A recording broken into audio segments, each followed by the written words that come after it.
This is Atomic Shinobi and today I am going to narrate first part of what if Naruto traveled back in time to make Tsunade his girlfriend. If you enjoyed this video, please like, share and subscribe to this channel. Now wasting no more time, let's start the story. Naruto had a big day today. Naruto was standing on the academy school's roof at around 10 o'clock in the evening.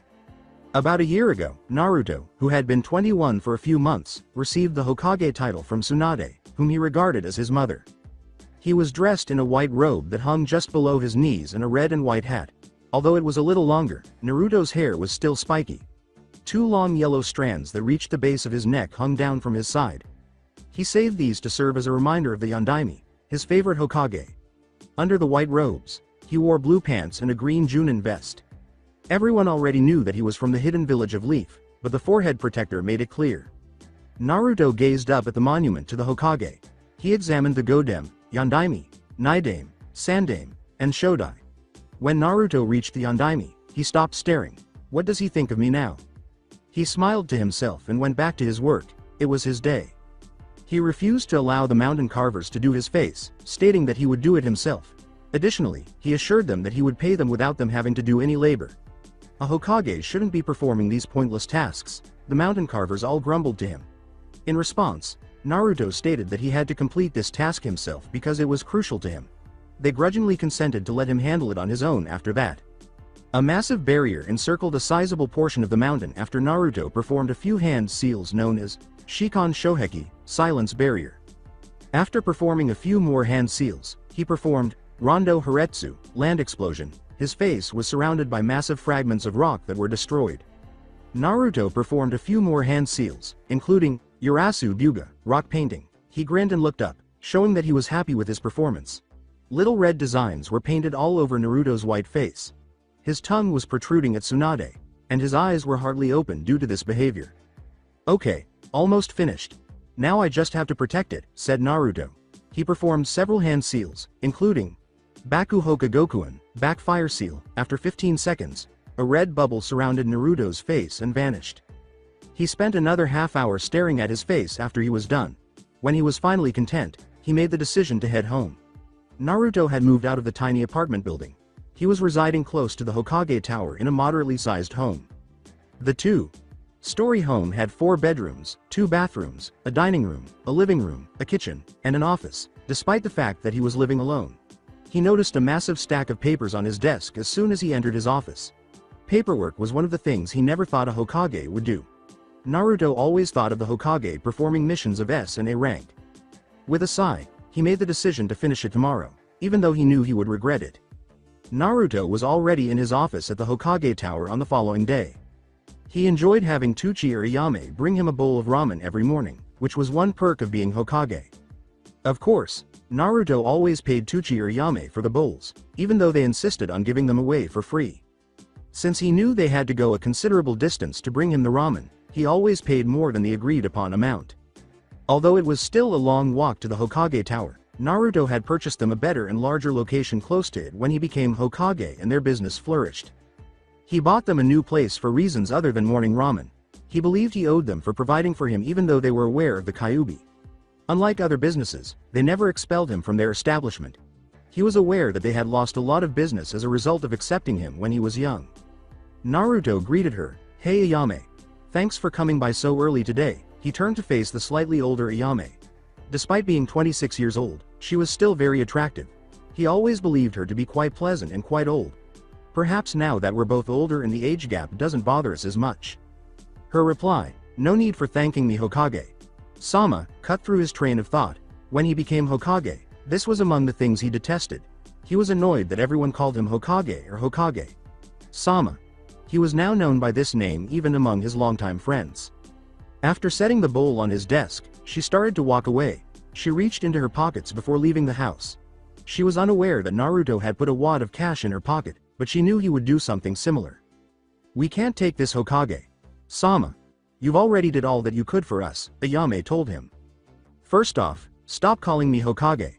Sama Ayame. You should know by now that I'm still Naruto. You've known me since we were little. Second, don't worry about the money. It's business, right? I ordered some ramen and I have to pay for it. I can't make rules and disobey them.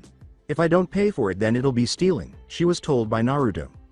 She headed for the door after thanking Naruto.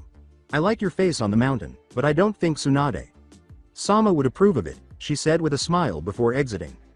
Retorting with a smile, Naruto said, not like she could do anything about it.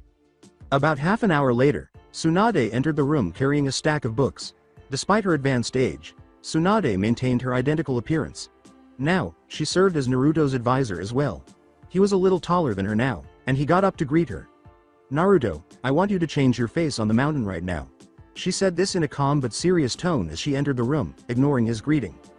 No, I like it. I don't want to change it, Naruto said, glancing at his documents. Tsunade put the books on the shelf and said, change it Naruto, louder this time. Why are you worried about that? Let's finish this paperwork. With a, fine, I'll change it myself, Tsunade turned to go. Naruto grinned and said, I put a seal on it just for you. I wouldn't do that Tsunade, Baba. What, you put a seal on your face? Yes, Naruto said, his smile still intact. She spoke to him triumphantly, okay, I'll just get Jiraiya to take it off. Go ahead, he won't do it once he finds out how it works. Tsunade reminded him of his childhood tricks and asked, what would happen if a child decided to play on your face? Oh nothing.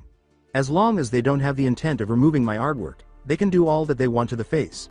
It only activates when a person wants to remove the artwork, like for example you, she replied to Naruto.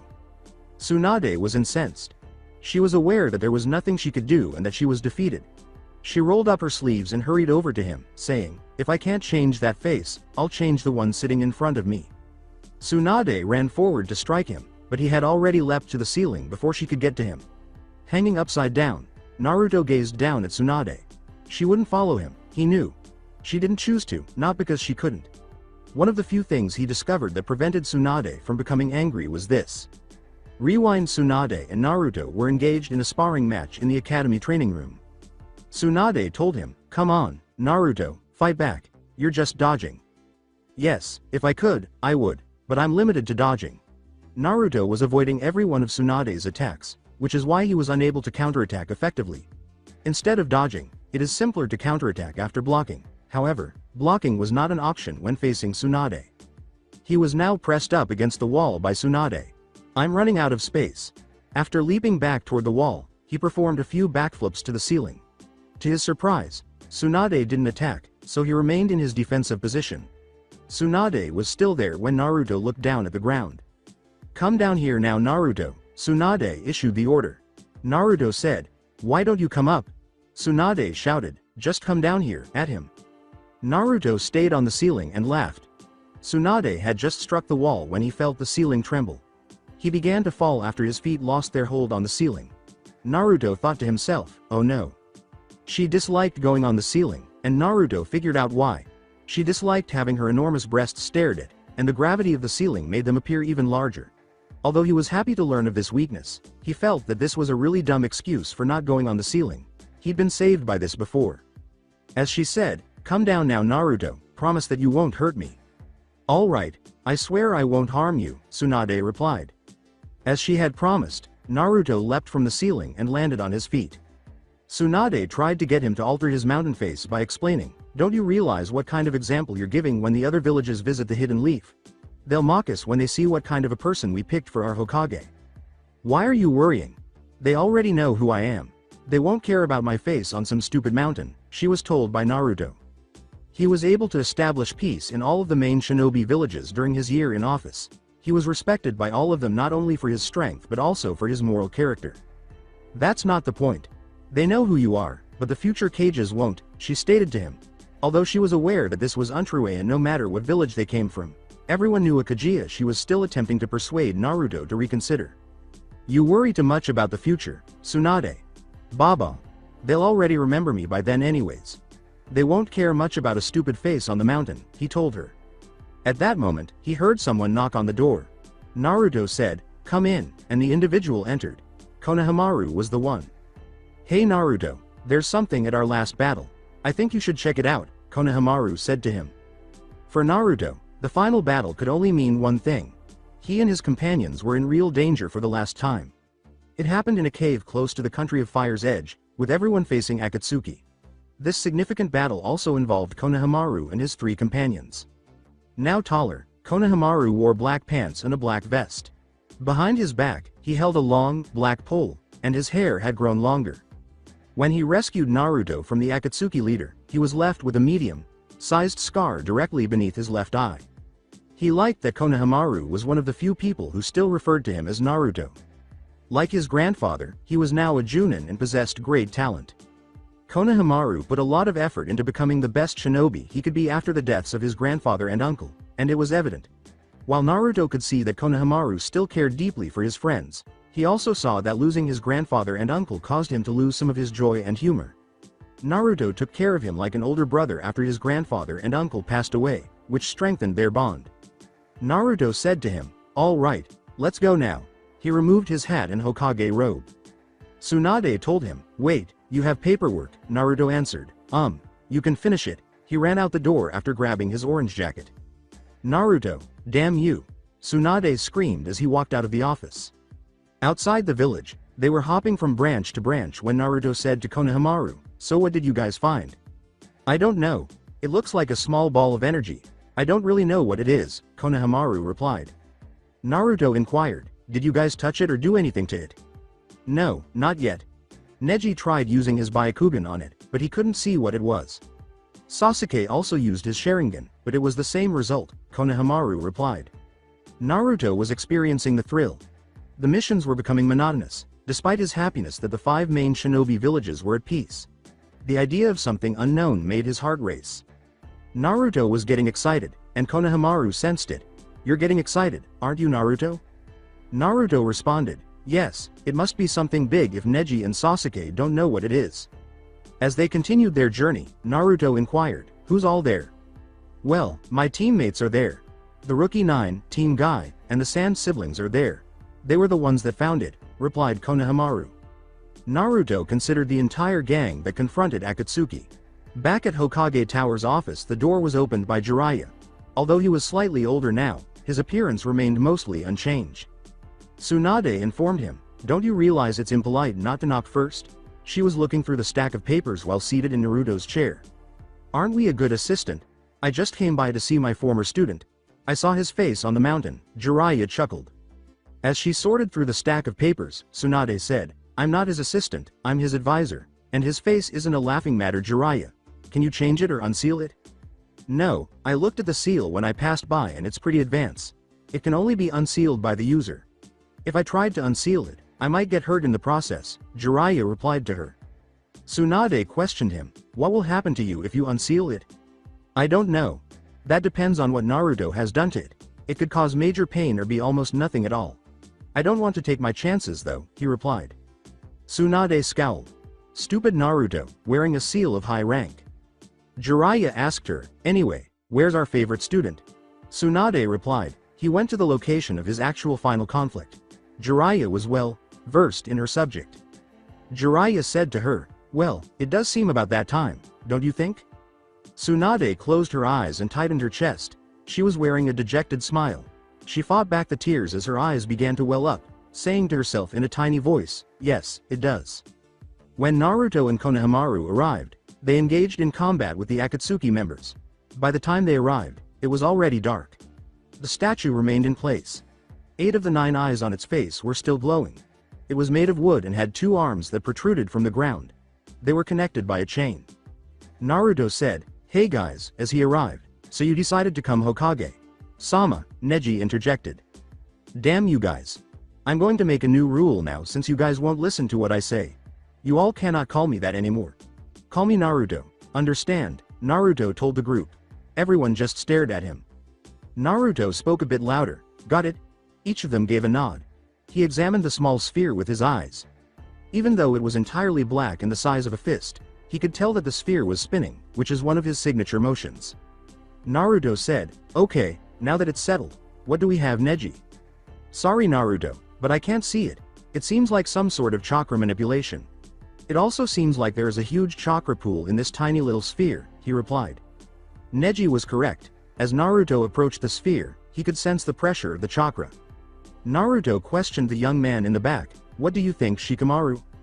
According to Shikamaru, it's what Neji said. "We don't know what it is, but it's something big." From behind Naruto, a chilly voice said, even though we're at peace with the other villages, I don't think they should know about this. Naruto, I agree with you, Gaara replied. Naruto extended his hand to touch the whirling chakra sphere. Sakura yelled at him, what are you doing, Naruto? She was truly concerned. At the age of 16, they began dating approximately 5 years ago. After 2 years of dating, the couple decided to end their relationship. After splitting up, they remained friends, unlike most couples. When they realized they were better friends than lovers, it actually strengthened their bond even more. Gazing at Sakura, Naruto said, what does it look like I'm doing? I'm going to see what it is. With a worried tone, Ino said, you don't know what will happen. What happens if you die? Well, we won't know if we just stand here now, would we? Naruto chuckled. This isn't something to laugh about, Naruto, Ino answered. Let him, said Gaara. Ino responded, what do you mean, Gaara? You know he could die. Everyone felt a little more at ease around Gaara following the altercation with Akatsuki. Look, the only other way that we can find out what it does is have one of you touch it. Naruto and I don't want that, so it'll be one of us. Since Naruto's so interested in it, he can touch it. Most likely nothing will happen. Ino questioned, but what if something does happen?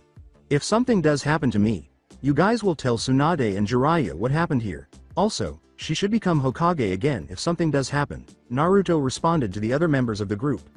Though he thought Konohamaru was still a bit too young, he still wanted him to be the next Hokage. Naruto remarked, also Gaara, you know what to do. Gaara gave a nod. If something went wrong, he would have to keep the countries united. Naruto, okay, here we go. He touched the sphere with his right outstretched hand. After going completely black, Naruto collapsed. Naruto didn't get up for approximately an hour. Even though his friends and the statue were no longer there, he could still see that he was in the same location. Despite feeling a little weak, Naruto was able to stand up. A few minutes later, he sensed that something was off. Fox, are you there? He didn't get a response. The dumb fox responds to me. Once more, he received no response. This supported his suspicion because whenever he called it stupid, the fox would always threaten him. He was shocked to see that it was daylight when he emerged from the cave. According to the sun, it was approximately 12 o'clock. Since he had nothing better to do, he made the decision to go back home and check on his friends. Perhaps they are presenting Tsunade with their report. Perhaps they believed I had passed away. Why didn't they bring my corpse, though? He still hadn't arrived at the hidden village of Leaf at this late hour. He sensed 2 kunais approaching him as he was leaping from branch to branch. In order to avoid the kunais, Naruto instantly leapt back. 2 chakras, one to his right and one to his left, were attempting to circle him. The 2 figures simultaneously leapt in Naruto's direction, attempting to stab him in the chest with their kunai. Immediately avoiding it, he punched the figure on the left in the stomach and sliced the figure on his right in the neck. Immediately, both figures fell to the ground. He discovered that they were from the hidden village of sand after looking at their forehead protector. Damn you, Gaara. I know you want to keep me in top shape, but don't you think that was a little unnecessary? I could feel that they really wanted to kill me. Naruto cursed at Gaara. Gaara occasionally sent shinobis after Naruto to keep him alert, even though the nations were no longer at war. He was aware that Gaara only intended to keep him ready in case one of the villages decided to rebel against the peace treaty, not to actually kill him. Naruto proceeded toward the Leaf Hidden Village. He felt 2 familiar chakras after another hour or so. Knowing that Jiraiya had paid him a visit, he smiled to himself. Hey Arrow! Sennin, Tsunade! Baba, Naruto shouted, waving at the 2 figures. He suddenly sensed Tsunade and Jiraiya's murderous intent. Jiraiya shot his hair in Naruto's direction right away. Jiraiya's hair caught Naruto, who was too stunned to avoid it. Tsunade hurried up to Naruto, prepared to strike him in the face. Naruto thought, follow me or you'll perish, and directed all of his chakra toward the location where she would connect. Jiraiya's hair held Naruto in place as the blow sent him 40 feet. They're serious, damn it. Naruto considered the possibility that they had consumed too much alcohol. The other person was still alive. Tsunade could sense. What? One of my punches struck him squarely in the face. Tsunade thought to herself, he should be dead. In order to free himself, Naruto cut Jiraiya's hair after reaching into his pocket for a kunai. Doden. Yomi Numa, swamp of the underworld, everything within a half-mile radius of Naruto began to sink as a massive swamp formed beneath him. The 2 were still 40 feet away from Naruto. A clone materialized beside him as he leapt atop a tree and performed a few hand seals, Kage Bunshin. He directed the clone in Jiraiya's direction. Jiraiya was observing the enemy's approach. He appeared to already be aware of what my move accomplished. As the enemy approached, Jiraiya shifted into a defensive position. The shinobi vanished as the enemy approached within 15 feet of him. Jiraiya collapsed to the ground after Naruto's clone punched him in the stomach before he could react. Tsunade thought, too fast. She could see the enemy's speed from 10 feet to Jiraiya's right. Now the shinobi was focusing on her. The shinobi lost hit footing when Tsunade punched the ground, causing it to crack. She rushed to him and punched him in the face again, taking advantage of the situation. Tsunade's eyes widen as she says, "Pop, a duplicate." At that moment, Naruto chopped her neck. Before Tsunade could hit the ground, Naruto caught her by the waist and laid her down gently. He leapt back to Jiraiya's location and placed Jiraiya's arms beneath his neck. Arrow. Sennin, did you go on a diet? Oddly enough, I don't detect any sake in him. The thought was dismissed by him. He leapt to Tsunade with Jiraiya on his back and laid him next to her. As he gazed at the two figures, a malevolent thought occurred to him, causing him to laugh. Jiraiya's arm was placed around Tsunade by Naruto, who then did the same with Tsunade. He positioned them very closely. Messing with me will teach them a lesson. He chuckled to himself. He had another idea. Out here, they could get sick. Naruto knelt down and covered them with his jacket. The office should be about an hour away. He got back up and resumed his journey. When Naruto arrived at the front gates, he was shocked to find nobody there. Everyone might be asleep. It is a little late. He leapt over the walls and dashed to the Hokage tower, running across the roofs. I have a ton of paperwork to complete. He was taken aback to discover that someone was already in the office when he arrived. The individual was wearing the Hokage robes and was occupied with studying some papers. Orochimaru chose to go see what was wrong after noticing that the chakra of his two teammates had suddenly vanished. He briefly believed that he could sense someone else's chakra as well. He noticed that Jiraiya and Tsunade were lying together beneath the most repulsive object he had ever seen, an orange jacket, when he arrived at the spot where he felt his teammates' chakra vanish. He woke them up by giving them each a little kick. They were holding each other, which horrified them. They immediately separated and got to their feet. Orochimaru addressed them both, saying, "I know you need Jiraiya for a rebound because you've lost Dan, Tsunade. But the ugly jacket has got to go." Tsunade shot back, "We weren't doing anything, Orochimaru," with a bitter tone. Orochimaru smiled, showing that he didn't think she was telling the truth. Jiraiya told Orochimaru and Tsunade, "We don't have time. An enemy just attacked us and he might be heading towards our sensei right now." Orochimaru was thrilled about the possibility of someone simultaneously defeating Jiraiya and Tsunade. Orochimaru said, "Let's go," and they departed for the Hokage tower. Tower of Hokage. When Naruto evaluated the man, he asked, "Sarutobi, sensei?" The man raised his head and gave Naruto a long, interested look. He was unable to witness it with his own eyes. Naruto was certain that Sarutobi was the one. There was no denying that he had been observing the mountain faces since he was a small child. Unlike Naruto's memory of Sarutobi, he still had a lot of hair. He had spiky, brown hair as well. Sarutobi's goatee was still there, but it was brown rather than the white Naruto recalled. Furthermore, he was still wrinkled. Free. Right at the corner of Sarutobi's eyes, Naruto noticed a small line descending. He appears to be around 30 years old, Naruto thought. Sarutobi gave the young man a look. He estimated the man's age to be around 20. Sarutobi had never seen his face, though he wore a Konoha forehead protector. "And you are?" he was asked by Sarutobi. "I don't ever remember seeing you." Sarutobi was prepared for an ambush by keeping a kunai in his pocket. Who wouldn't know his name? Of course, everyone did. Naruto was at a loss for words. Can he say anything? When he saw Sarutobi, he became silent. Naruto said, "Hello, I'm Uzumaki Naruto, and Sarutobi relaxed his guard a little since he didn't sense anything dangerous from the young man. More than anything else, he felt the young man was confused. "I see that you have a Konoha forehead protector, but I don't ever recall see your face before. Where are you from?" Sarutobi inquired. Naruto informed him that he had been knocked out after touching the black sphere. He also related to him how he had been attacked by some sand nins on his way back to Konoha. Naruto also talked about his interactions with Tsunade and Jiraiya. Nevertheless, he chose to omit the Kyuubi detail. Telling him, "Well, that was quite a story," Sarutobi responded. Naruto let out a sigh. It seemed like a ridiculous story, of course. How could he expect Sarutobi to believe him when he didn't even believe it himself? "I'm sorry if it sounds like I don't believe you, but do you have any proof to your story?" I can't just go believing anyone, Sarutobi replied. Naruto paused to reflect. How can I demonstrate my future origins? Then it dawned on him. He extracted a necklace by reaching for his neck. With joy, Naruto remarked, Tsunade gave me that in the future. I've held on to it ever since. He gave Sarutobi the green jewel necklace. Upon examining the necklace, Sarutobi was certain that it belonged to Tsunade. Sarutobi wanted a bit more evidence, even though it would seem strange for anyone to know about Tsunade's necklace. I'm sorry, but you said you confronted Tsunade. You could have killed her and taken the necklace and claimed that she gave it to you, he said, returning the necklace to Naruto. Even for Sarutobi, this concept did seem a bit unrealistic because it would be difficult to kill Tsunade without getting hurt. Naruto paused to reflect. It was much longer this time than the last. With a snap of his fingers, Naruto reached into his vest pocket. He placed a small scroll on the desk after taking it out. Jiraiya gave me this. It was the first move that he taught me, said Naruto. There were names on the scroll when Sarutobi opened it. It was the names of those who had signed the contract with the frog. Sarutobi recognized the scroll right away even though he didn't have a contract with the frogs because he was the one who gave Jiraiya the frog contract to sign.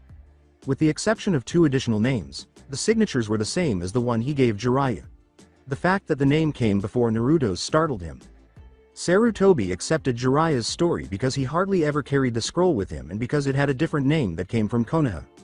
Well Naruto, as weird as your story sound, this does prove you're from a different time. Line, Sarutobi replied. When Naruto heard Sarutobi, he sighed with relief. He had no idea what else would confirm the veracity of his story. Right now we are at war, Naruto. The hidden village of Leaf is at war with the 3 other nations. The hidden village of Sand, the hidden village of Rock, and the hidden village of Cloud. They have an ally agreement and that's why the Sand Nins attacked you. Did you kill them? Naruto answered in a low voice, no, the hidden village of Sand are our allies during my time. Well, Sarutobi thought, that was unavoidable. We do need more shinobis right now and you would be welcome to join us if you want. Naruto gave a head nod. Regardless of the time line he was in, he would defend the hidden village of Leaf. So, just tell me your rank from before you came here and I'll give you that position, Sarutobi replied. Naruto hesitates for a moment. Well, I'm the Rokudame, Naruto replied. When Sarutobi heard Naruto's response, his eyes widened and he grinned. Is this the 6th Hokage, then? Sarutobi chuckled and said, well, I guess I lied. I can't give you that position, it would be weird if someone that no one knows replaces me. I guess you can be a Junin then. Is that alright with you, Naruto? With a smile, Naruto said, yes, that's okay. Naruto turned to see who it was as the door suddenly slammed open. When he saw Jiraiya and Tsunade, they were roughly his age and much younger. Naruto could see that Jiraiya was beginning to grow his ponytail, even though he hasn't done so yet. His lower traps were covered in hair. He had a green vest on. He had a red long sleeve shirt on underneath. His kunai holder was on his right leg, and his pants were all black. None of them wore a forehead protector, including Jiraiya.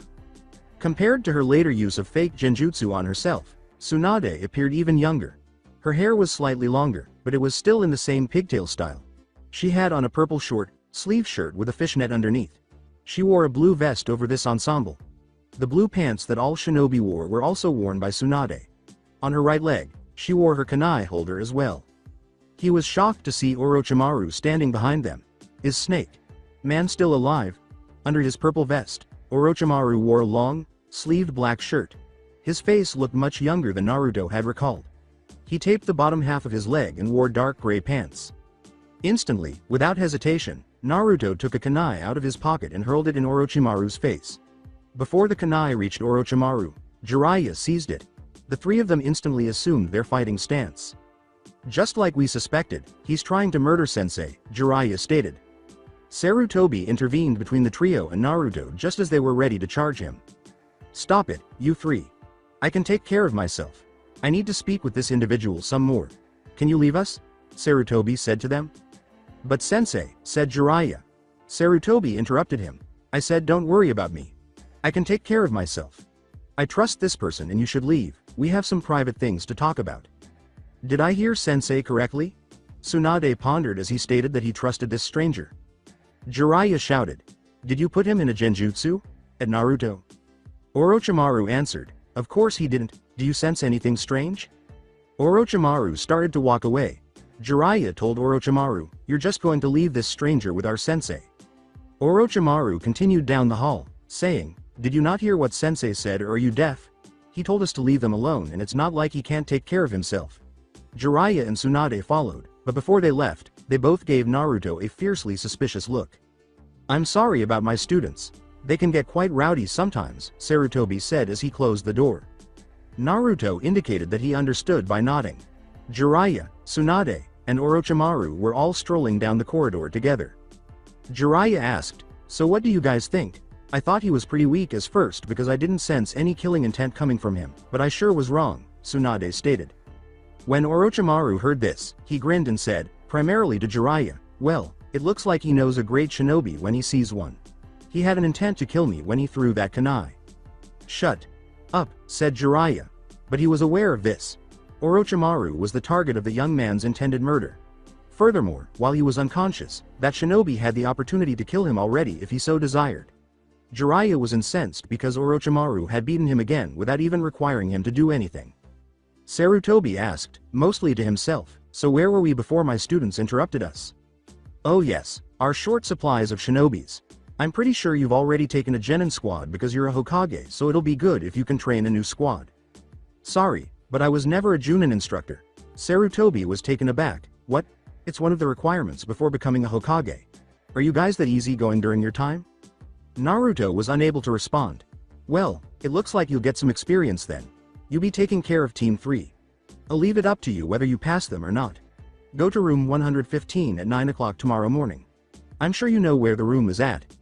Naruto nodded to him. Sarutobi stated to Naruto, "We don't have much room except a couple of rooms in the orphanage area. I know that it's not what you're used to, but I hope that you don't mind it there." Reminiscent of his childhood, Naruto said, "I don't mind Sarutobi, sensei." He handed him a key. The key tag had a number on it. "It's on the second floor." Since it was his former home, Naruto was fully aware of its location. "We should also change your last name just in case someone might know your surname. What do you want it to be then?" Naruto paused to reflect. Although Sarutobi was correct that the Uzumaki clan was incredibly talented and feared throughout Historia, he liked his last name. How about Takahashi? Sarutobi paused for a moment. "Sure, no one in this village has the surname. From now on you'll be Takahashi Naruto. Everything you do during this time period would be put under that name. I'll make you an identification card tomorrow.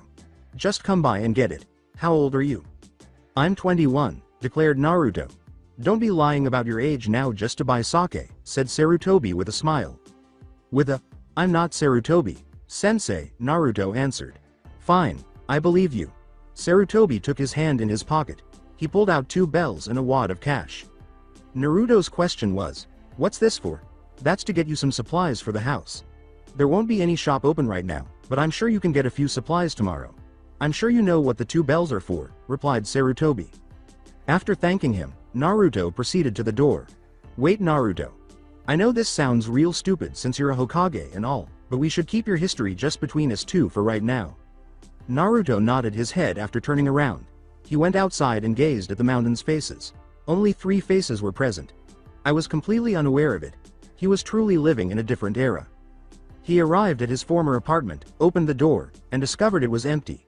The living room was directly in front of him, and the kitchen was to his left. There was only 1 bathroom and 1 bedroom in the apartment. The only appliances were a tiny stove in the kitchen and an outdated refrigerator. He decided it was time to go to bed because it was getting late. Naruto extracted a scroll from his pocket. A sleeping bag, a pillow, a toothbrush, and some soap appeared as he performed a few hand seals and said, "Unseal." While lying in his sleeping bag, Naruto reflected, "I haven't even gotten to know my new students yet. I ought to have obtained the information while I was still working at the company. I suppose I'll find out tomorrow. Oh well." After waking up, Naruto grabbed some food from the grocery store. In addition to a ton of ramen, he returned home with some eggs, steak, bacon, orange juice, fruits, and vegetables. Before preparing his breakfast, he made the decision to take a shower. He finished eating and taking a shower at around 8:30. Something caught the corners of his eyes as he left the room. The boy was about 6 years old. He had just sprinted around the building's corner, his forehead protector in hand and his arms swinging wildly sideways. The boy had run around the corner, so Naruto could hardly see him, but he was able to learn a few details. A blue stripe ran down the shoulders of the white sweater he was wearing.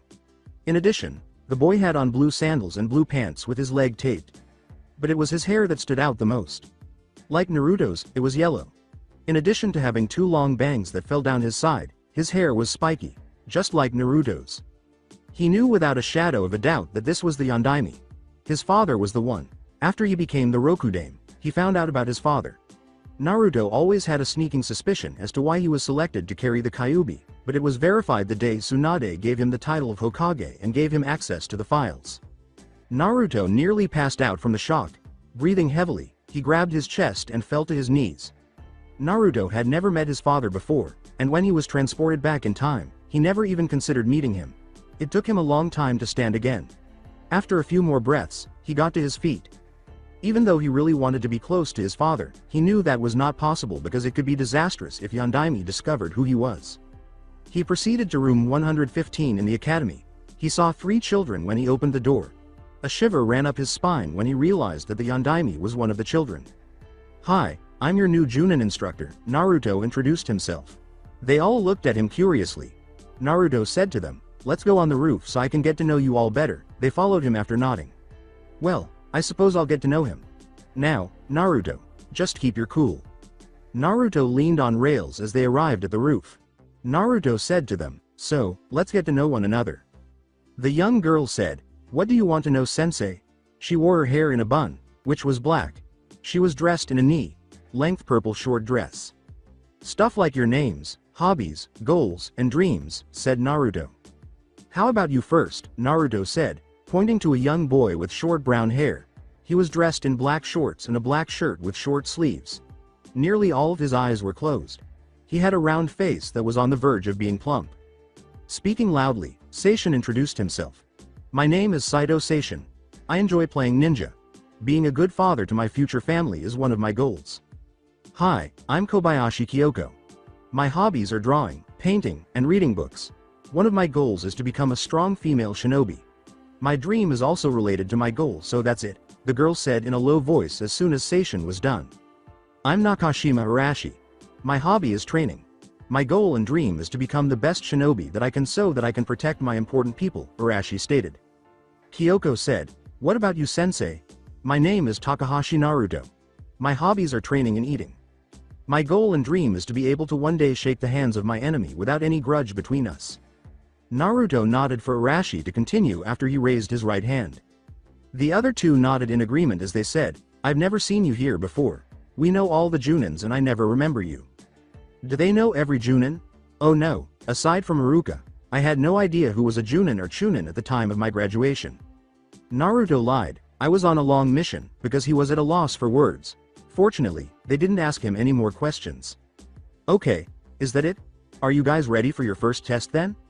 Seishin questioned Naruto. "I thought we went through all the tests already at the academy?" Naruto cracked a grin. "That was just to see if you were qualified to become Genins.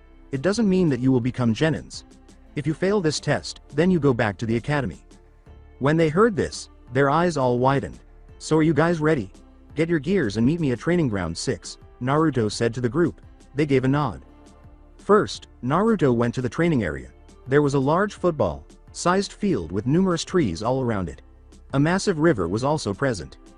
Were we brought together by fate? He felt 3 familiar chakras approaching him while he was still pondering. On the open field where Naruto was standing, Arashi, Seishin, and Kyoko touched down. Naruto removed 2 bells in front of the team. "Your objective is simple. Retrieve the bell before 11 o'clock and you pass. Fail to get the bell and you fail. 2 of you might pass or maybe no one will pass. Come at me with everything you have or you won't get it," Naruto stated to the group. He fastened both bells to his waist. "Are you sure?" he was asked by Arashi. When Naruto said, "Yes, that's why I told you to get your gear." "Okay, begin." The 3 headed straight for the trees behind them. Naruto leapt to the opposite side behind him as well. He created a clone and dispatched him. Each of them was crouched on a tree limb. Seishin asked the group, "So, do you think we can get the bells?" "I don't know. One of us will get the axe though," Arashi replied.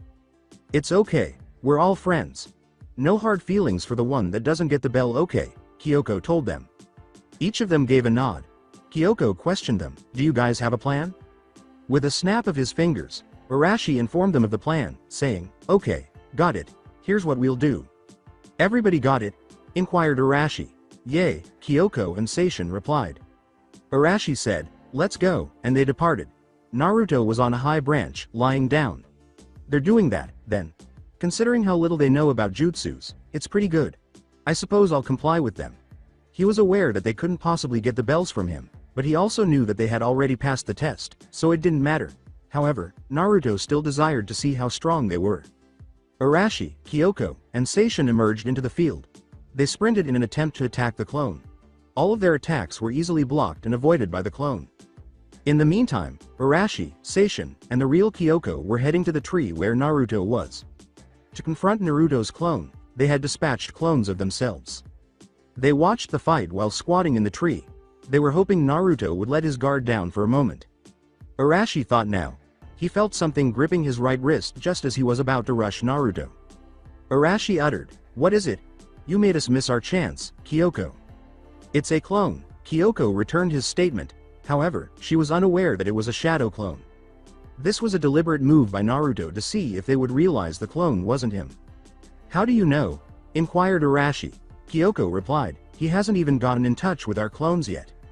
Arashi questioned, "What do we do know then?" "I know," replied Seishin. He explained his strategy to them. Kyoko inquired, "Where's he at though?" Seishin remarked, "Let's move around, we'll find him sooner or later." Naruto sensed their approaching proximity. Well, they discovered he was a fraud. They're pursuing me with another group of clones. Even though the group dispersed, they were still near enough to one another to exchange hand signals. When Naruto saw the three of them leap at him while he was still lying on the branch, he hurried to the real ones. By detecting their chakra, Naruto was able to determine where they were hiding. He arrived so quickly that they were unable to respond, despite the fact that they were only 40 feet away. Seishin was 10 feet away from Naruto. He produced two shurikens that had a long wire attached to them. Seishin fell to the ground as a result of the wires wrapping around him after he threw it at him. "Seishin," Kyoko said. To cut the wire, she jumped to his side and drew a kunai.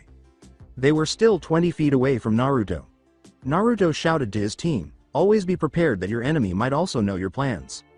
Seishin said, "Damn it, he already knew," as he got to his feet. "What now?" inquired Arashi. "We've got to attack," Kyoko replied. "Tell them, cover my back, guys," Seishin said. They gave a nod. He had to try, even though he knew it might not accomplish much. Naruto started sinking as soon as he ran towards him and performed a few hand seals. Kanraku Rixiu. John, sinking illusion. Focusing, he closed his eyes and said, "Kai." Following Seishin right away, Kyoko performed a few hand seals of her own, including Ki Shibu Kakuhan, tree branch whip. The tree behind Naruto tried to hit him right away. He was able to leap ahead and avoid the tree. He glanced back at the branch and thought, "Wow, that was close." He noticed that Arashi was now nearly at his stomach when he turned around. Arashi's right hand went for the two bells. Naruto's eyes widened slightly. Quite quickly. Naruto turned his waist just as Arashi was about to grab the bells, and Arashi simply grabbed air instead. Kyoko and Seishin exclaimed, "Oh man," upon witnessing Arashi's miss. When Arashi attempted to seize the bells, they were holding their hands in prayer. When they realized they had missed, their hands instantly fell. Greeting the group with a smile, Naruto said, "Almost, but almost doesn't count." Jumping back, Arashi joined the group. Naruto was now about 10 feet away from them. Kyoko stated, "That's all I can do, me too, I'm out of ideas. If Arashi couldn't get it then I don't know which one of us can," Seishin replied. Naruto questioned them, "Are you guys giving up already?" "Of course not," shot back Arashi. They all rushed towards Naruto. He stopped their attacks with ease. About a minute later, he leapt back 15 feet or so to get away from them. "Then let's see how quick you are." Taking out 3 shurikens, he hurled them at Arashi. While the other 2 were lower into Arashi's sides, one was aimed directly at him. It was fairly fast, but he didn't throw it to the best of his abilities. Arashi immediately tried to move to his left in an attempt to avoid the approaching shurikens, but he lost his balance and started to fall. Naruto's eyes widened. He glanced at the shuriken he had thrown lower. Naruto thought, "Oh no, he won't make it." Arashi closed his eyes to prepare for the impact as the shurikens approached, and he felt 2 bodies covering him. Without hesitation, Naruto ran ahead of Arashi and used the palm of his right hand to block the shuriken. Blood was dripping from his hand where the shuriken had made a deep hole. As long as no one on his team was hurt, it didn't matter that he couldn't catch it. When he turned around, Kyoko and Seishin were standing on top of Arashi, their bodies covering him.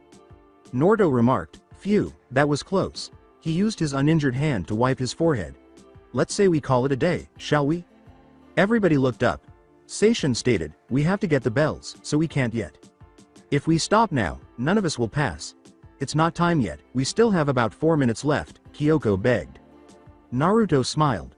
They were determined to pass, saying, "You all pass." "What? We didn't get a bell," told Kyoko. "That wasn't the purpose of this test.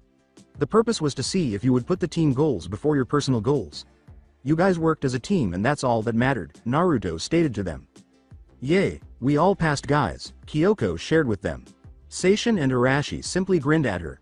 "Team 3 is official," Naruto told the group, giving them the thumbs up. "I'll go to the office and see if there are any missions for us. I'll contact you if there are. As for now, you're free to go home if you like." Naruto said, "Oh wait up," and performed several hand seals.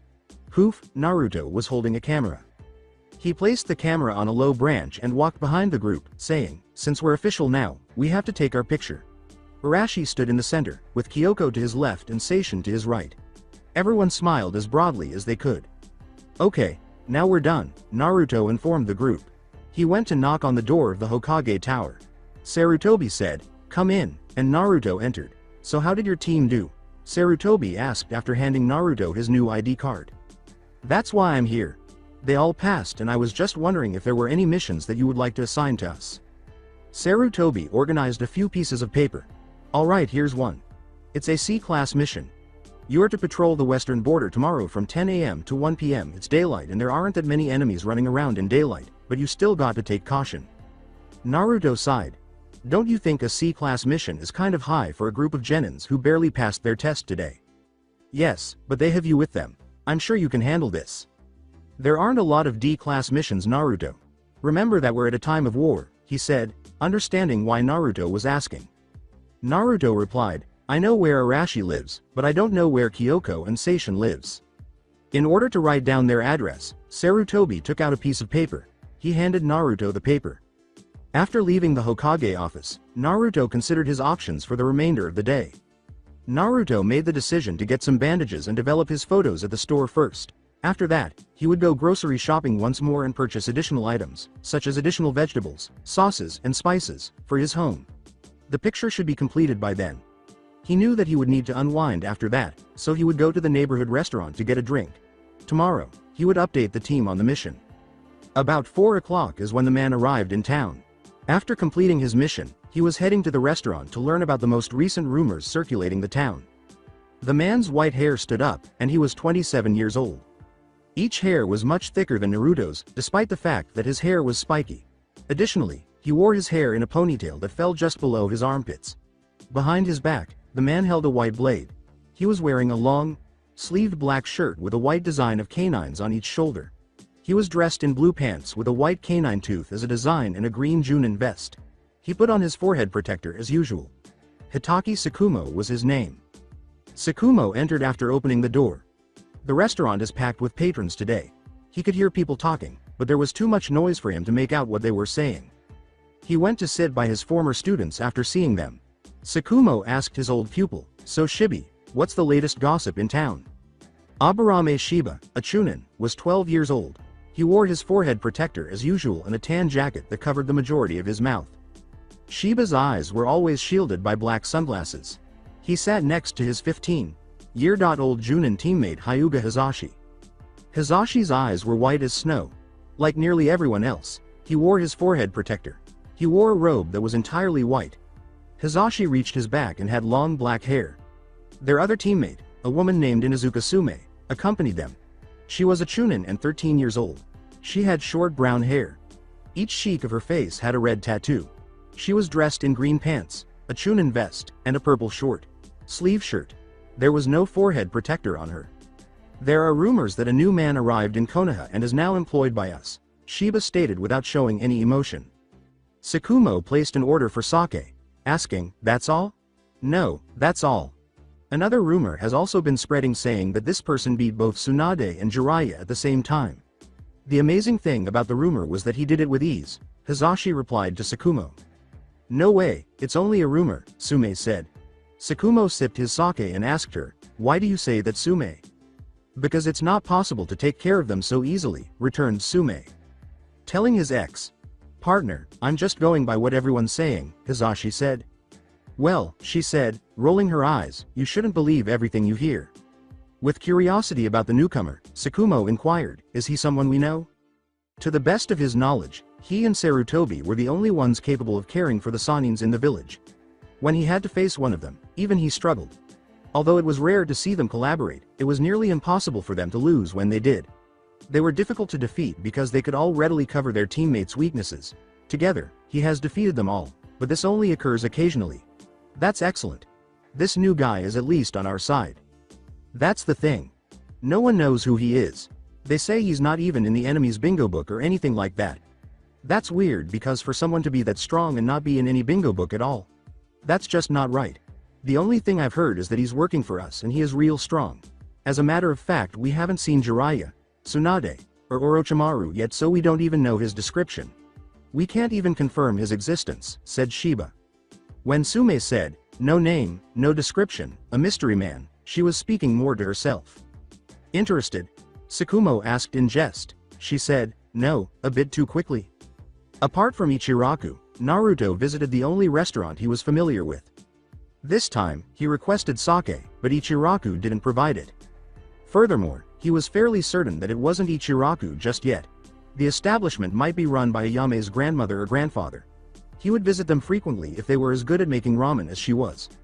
When Naruto arrived, he opened the door to find the bar crowded with people conversing simultaneously. Everyone paused their conversation to stare at him as he entered. Alright, perhaps I should have avoided coming here. As he turned to go, he heard someone say, hey, do you want to join us? He turned to see who was speaking.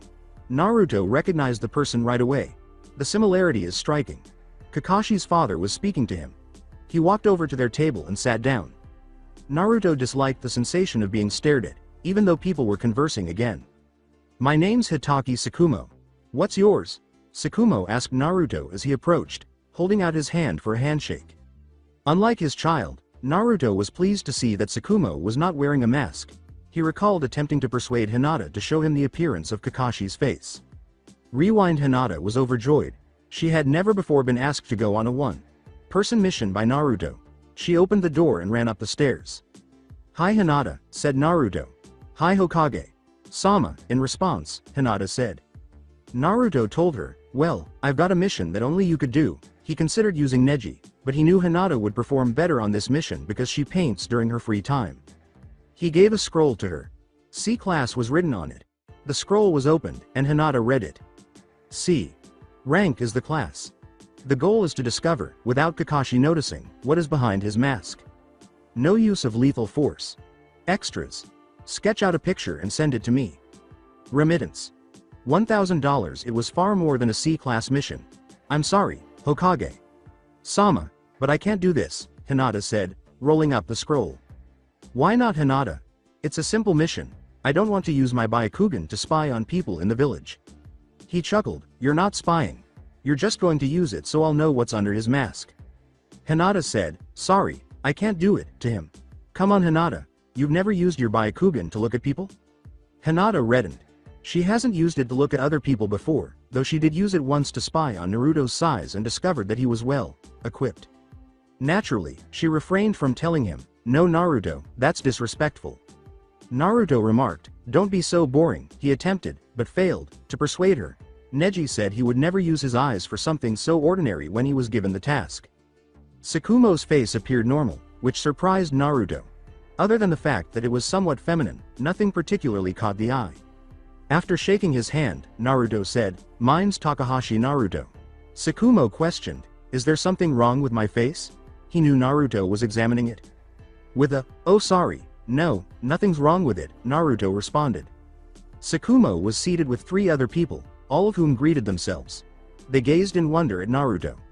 Naruto sat down and ordered some sake. Sakumo evaluated the youth. I expected him to be older, but he's so young. Sakumo told Naruto, you're the big talk around here right now, you know that? Naruto questioned, did I do something wrong? Sakumo chuckled, no, it's just that whenever something new comes up, there are a lot of gossip. No matter what time line you're in, some things never change, Naruto thought. There was a pause in the group before Tsunade addressed Naruto, saying, "Another interesting rumor about you has been going around." Unaware of the rumor, Naruto chose not to respond. Tsunade spoke a bit louder so that everyone could hear. "People are saying that you manhandled 2 of the 3 Sanins easily." Naruto could tell that everyone in the bar was paying close attention to his response as their voices grew a little quieter.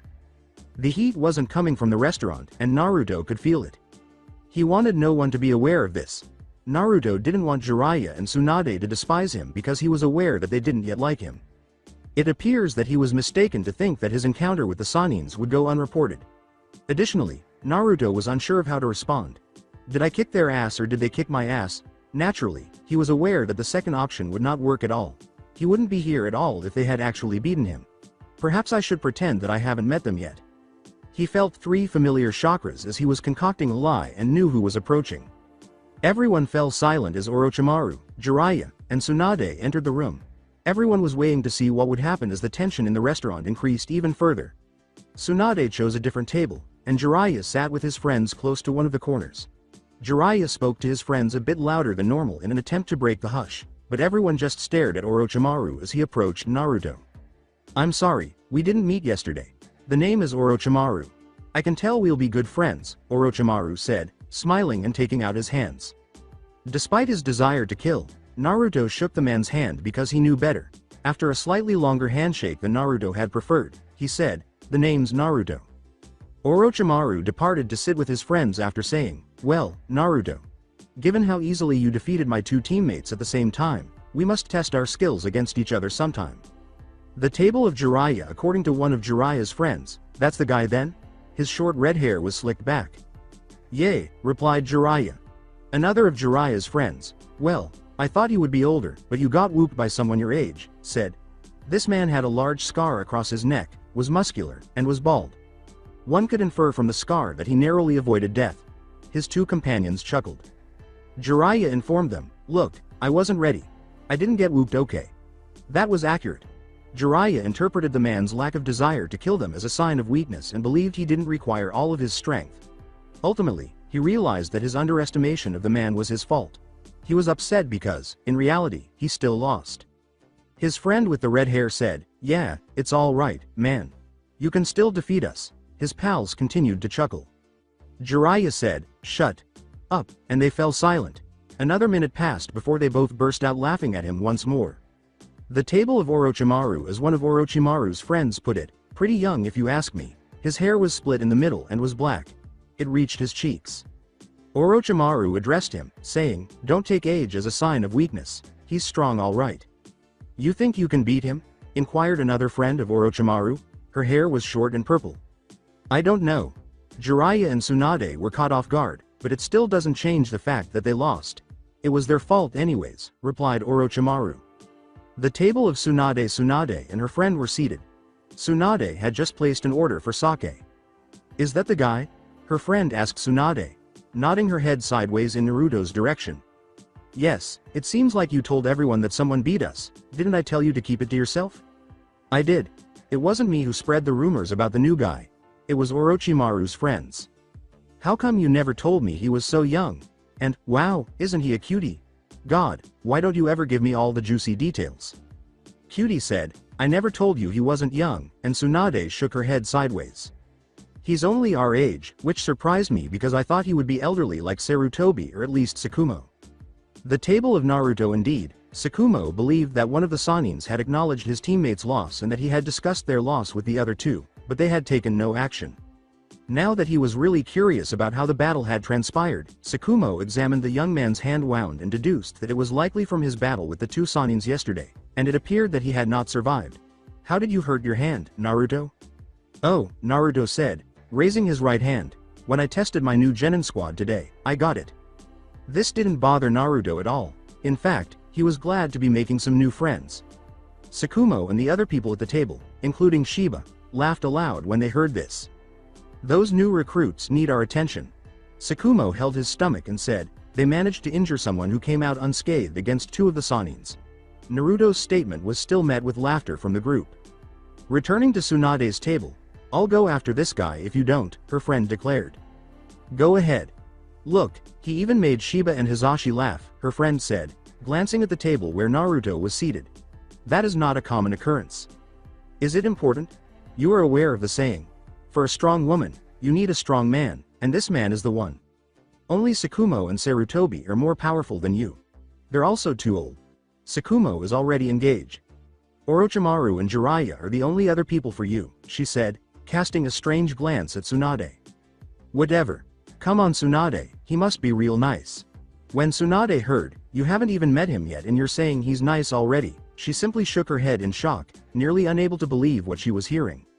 I can tell. You can tell, Tsunade said, sounding incredulous. Yes, I can. She got up and walked to the table where Naruto was standing, saying, if you want to see, I'll go and get him. Tsunade attempted to grab her wrist as she was leaving, but she was too slow. She pulled out her hands as she arrived at Naruto's table. Hello. I wanted to stop by and introduce myself since I haven't seen you here before. My name is Naoko Uchiha. She was about his height and age, with dark black hair in a ponytail that reached her lower back, 2 bangs that fell down her cheeks, and a slightly oversized breast that matched her petite size. Of course, it wasn't as big as Tsunade's, but it was still very firm and an Enbu black vest and forearm protector. She wore a black crow mask attached to her hip. Unlike most Anbu, her shoulder tattoo wasn't entirely black. The top swirl was red, while the bottom swirl was white. She wore all black pants. Naruto shook the young woman's hand and said, pleased to meet you, I'm Naruto. I've never seen a Uchiha girl before, and I wonder if she's a little psychotic like the other Uchihas I know. You don't want to live with these kids and this old man, do you? When Naoko called Tsukumo an old man, she said this in jest and smiled at him, and Tsukumo simply smiled back. Sorry if it seems like I'm stealing him from you Tsukumo, Naoko said to him. When Tsukumo said, he can go wherever he wants. Since Naruto might have felt more at ease with people his own age, they all assumed he would depart to join her and Tsunade. However, they heard him say, sorry, but I think I'll stay here. Why? Naoko asked in a perplexed tone. Naoko could tell Naruto was a little depressed when he said, I can sense that your friend doesn't want my company so it's alright, as he nodded at Tsunade. With a sigh of disappointment, Naoko returned to Tsunade's seat, crossing her hands as she did so upon taking a seat. She said, well, nice going, Tsunade, with a disappointed tone. He was going to join us, but felt the freaking bad vibes that you were radiating. Naruto's sincere desire to join them was evident to her. Tsunade replied, that's fine with me, and sipped her sake. I got his name, anyway. It's Naruto. I didn't ask for his name. Tsunade thought, good thing he's not joining us, I don't want anything to do with that guy. Although she didn't care that Naruto had beaten her, she detested him for his actions, which included placing her in an awkward situation with Jiraiya following the fight, and she wanted to kill him for it. Even though Naruto hasn't stared at her yet, she put him in the same category as these perverts because of his actions. She detested perverted men because she remembered all the men who had tried to date her but only looked down at her breast, never at her face, and never inquired about her feelings. Tsunade felt violated whenever they did this, simply staring at her breast without even attempting to conceal the fact that they actually were. The table of Naruto was preparing to depart after finishing his sake. Now, Naruto, where are you heading? Tsukumo inquired. I'm probably going to head home. I'll go too I guess. Tsukumo was walking with Naruto out the door so that he would get fewer looks from everyone as he left, and Naruto knew what Tsukumo was doing. They stepped outside. Thanks, said Naruto. For? Tsukumo inquired. You know, walking with me so all the people wouldn't stare as much, Naruto stated to him. Strong and intelligent, huh? No issue, Naruto. I was actually on my way home. Tsukumo then took off to his right, saying, see you. Naruto made a left turn and began to move toward the town's south side. It was around 5 o'clock, and Arashi, Kyoko, and Seishin were strolling along a dirt path. It was getting late, and after their sensei dismissed them, they spent the rest of the day playing shinobi. How do you feel about our sensei? Kyoko questioned both of them. I like him. Unlike some of the other Junins, he smiles a lot. I feel a little more at ease with him because of this. Fortunately, we didn't have a Junin instructor who never smiled, as I had hoped, Arashi replied. I also like him. Well, it was kind of his fault for throwing the shurikens in the first place, but I'm pretty certain he was just testing to see if you could dodge it, Seishin said after reflecting on what had happened. He saved Arashi. Arashi gave a nod. Is he strong in your opinion? Seishin questioned the pair. It makes no difference. I'll be happy to work with him as long as he's a good person, Kyoko replied. What do you think we'll be doing on our first mission? Do you think we'll murder someone? Ask, Arashi said, squinting slightly. Kill? I'm not sure. That's really frightening, Kyoko remarked. I hope not. You have to do it one day, Seishin informed her. When Kyoko said, yeah, but it's still scary, so why did you turn into a shinobi? Seishin questioned her. I wanted to do everything in my power to support the village. The absence of a war would be preferable, but that isn't the case, is it? All I want is for my friends to be safe, Kyoko informed him. Sometimes, Arashi thought, Kyoko truly did think like an old man. Will he teach us any cool moves, in your opinion? Seishin questioned them. I'm not sure yet. Arashi responded, you don't learn all the cool moves until you're at least a chunin, and we just became genins. Seishin said, yeah, but still he might bend the rules for us in the hopes that they would concur. I doubt any Junin instructors would do that, but maybe they would. It's likely that he won't even teach us a new move for a few months. That's the rule, Kyoko declared. Seishin sighed deeply and sagged slightly. Now, what would you all like to do? Arashi questioned them. Kyoko replied, I guess that's what I'll do because my mom wants me home. Same here, said Seishin. Arashi turned around and began to walk back towards his home at the orphanage after they waved goodbye and turned left, leaving him with nothing to do as he had no family like his two friends. When he arrived home, he noticed that the garbage was getting a lot higher than it should have been for a normal adult. He grabbed the large trash bag and began carrying it, hugging it tightly to keep it from falling. It was about 2/3 of his height and covered his entire body and face. After 5 attempts with his left hand, Arashi was able to open the door slightly, swung it open with a kick, and began to walk. The dumpster was far from his house, and he had to descend the stairs because he lived on the second floor. As he was going down the stairs, he could feel the bag tipping forward, thinking, oh no, it's going to fall. He felt the trash bag lighten just as he thought it had fallen. A voice said, whoa, be careful there little guy. The trash bag was taken by Naruto. Thanks, Naruto. Sensei. Arashi told him, I nearly dropped it. Compared to Hokage, Sama or Rokudame.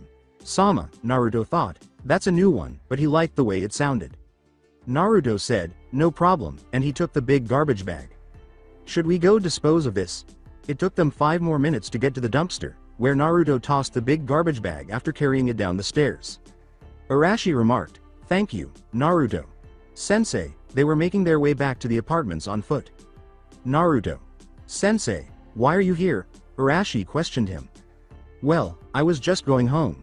Are you an orphanage resident? Yep, that's where I live. I have lived there ever since I could remember and I've never seen you. I only just got there yesterday. The second floor is where I am. Me too, Arashi said, feeling happier at last seeing someone he knew who also resided at the orphanage. As soon as that thought occurred to him, he became angry at himself for his happiness. I apologize if I came across as joyful. If you reside in an orphanage, your parents must have. Arashi was unable to complete the sentence. It's okay, Arashi, Naruto assured him. Together, they ascended the stairs.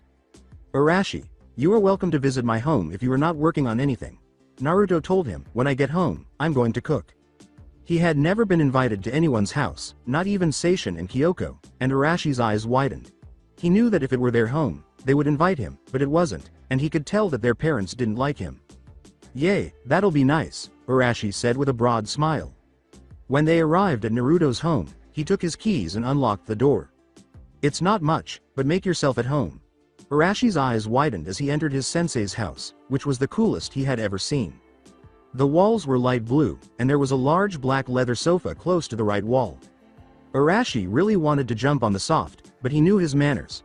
On the left side of the room was a small, dark brown desk with smooth edges, and a picture frame stood on the desk. Naruto had already developed the picture they had taken earlier today. In the center of the living room was a simple yet stylish carpet with a spiral design that met in the center, and a shelf filled with various books and scrolls. While searching for a table, Arashi noticed that the stoves in the kitchen were different from his own. They were black and brand new, and they had soft edges instead of hard, pointy ones like his stove. The white refrigerator was also soft shaped, and he could see that it had a place where ice could pop out. In the center of the kitchen was a small, light brown dining table, which also had soft edges like everything else. A dim light was hanging from the ceiling directly above the dining table. He noticed Naruto making his way to the kitchen. So, Arashi, "What would you like to eat?" Naruto questioned him. Arashi was unsure of how to respond because he had never learned much about cooking and could only bake chicken and cook beans. Arashi sat down on the couch, which was much cozier than he had anticipated, and said, "It doesn't matter." When Naruto said, "Okay, I'll just cook something up then." Naruto picked up some beef and vegetables, took out some of the sauce and spices he had purchased, and started cooking. It took him about 40 minutes to finish, and he placed the 2 plates on the dining table. At the same moment that Naruto finished his plate, Arashi arrived and sat down on the chair. The food smelled good, and when he took a bite, he found it to be the most delicious thing he had ever tasted, though that didn't say much because he hadn't tried many different dishes.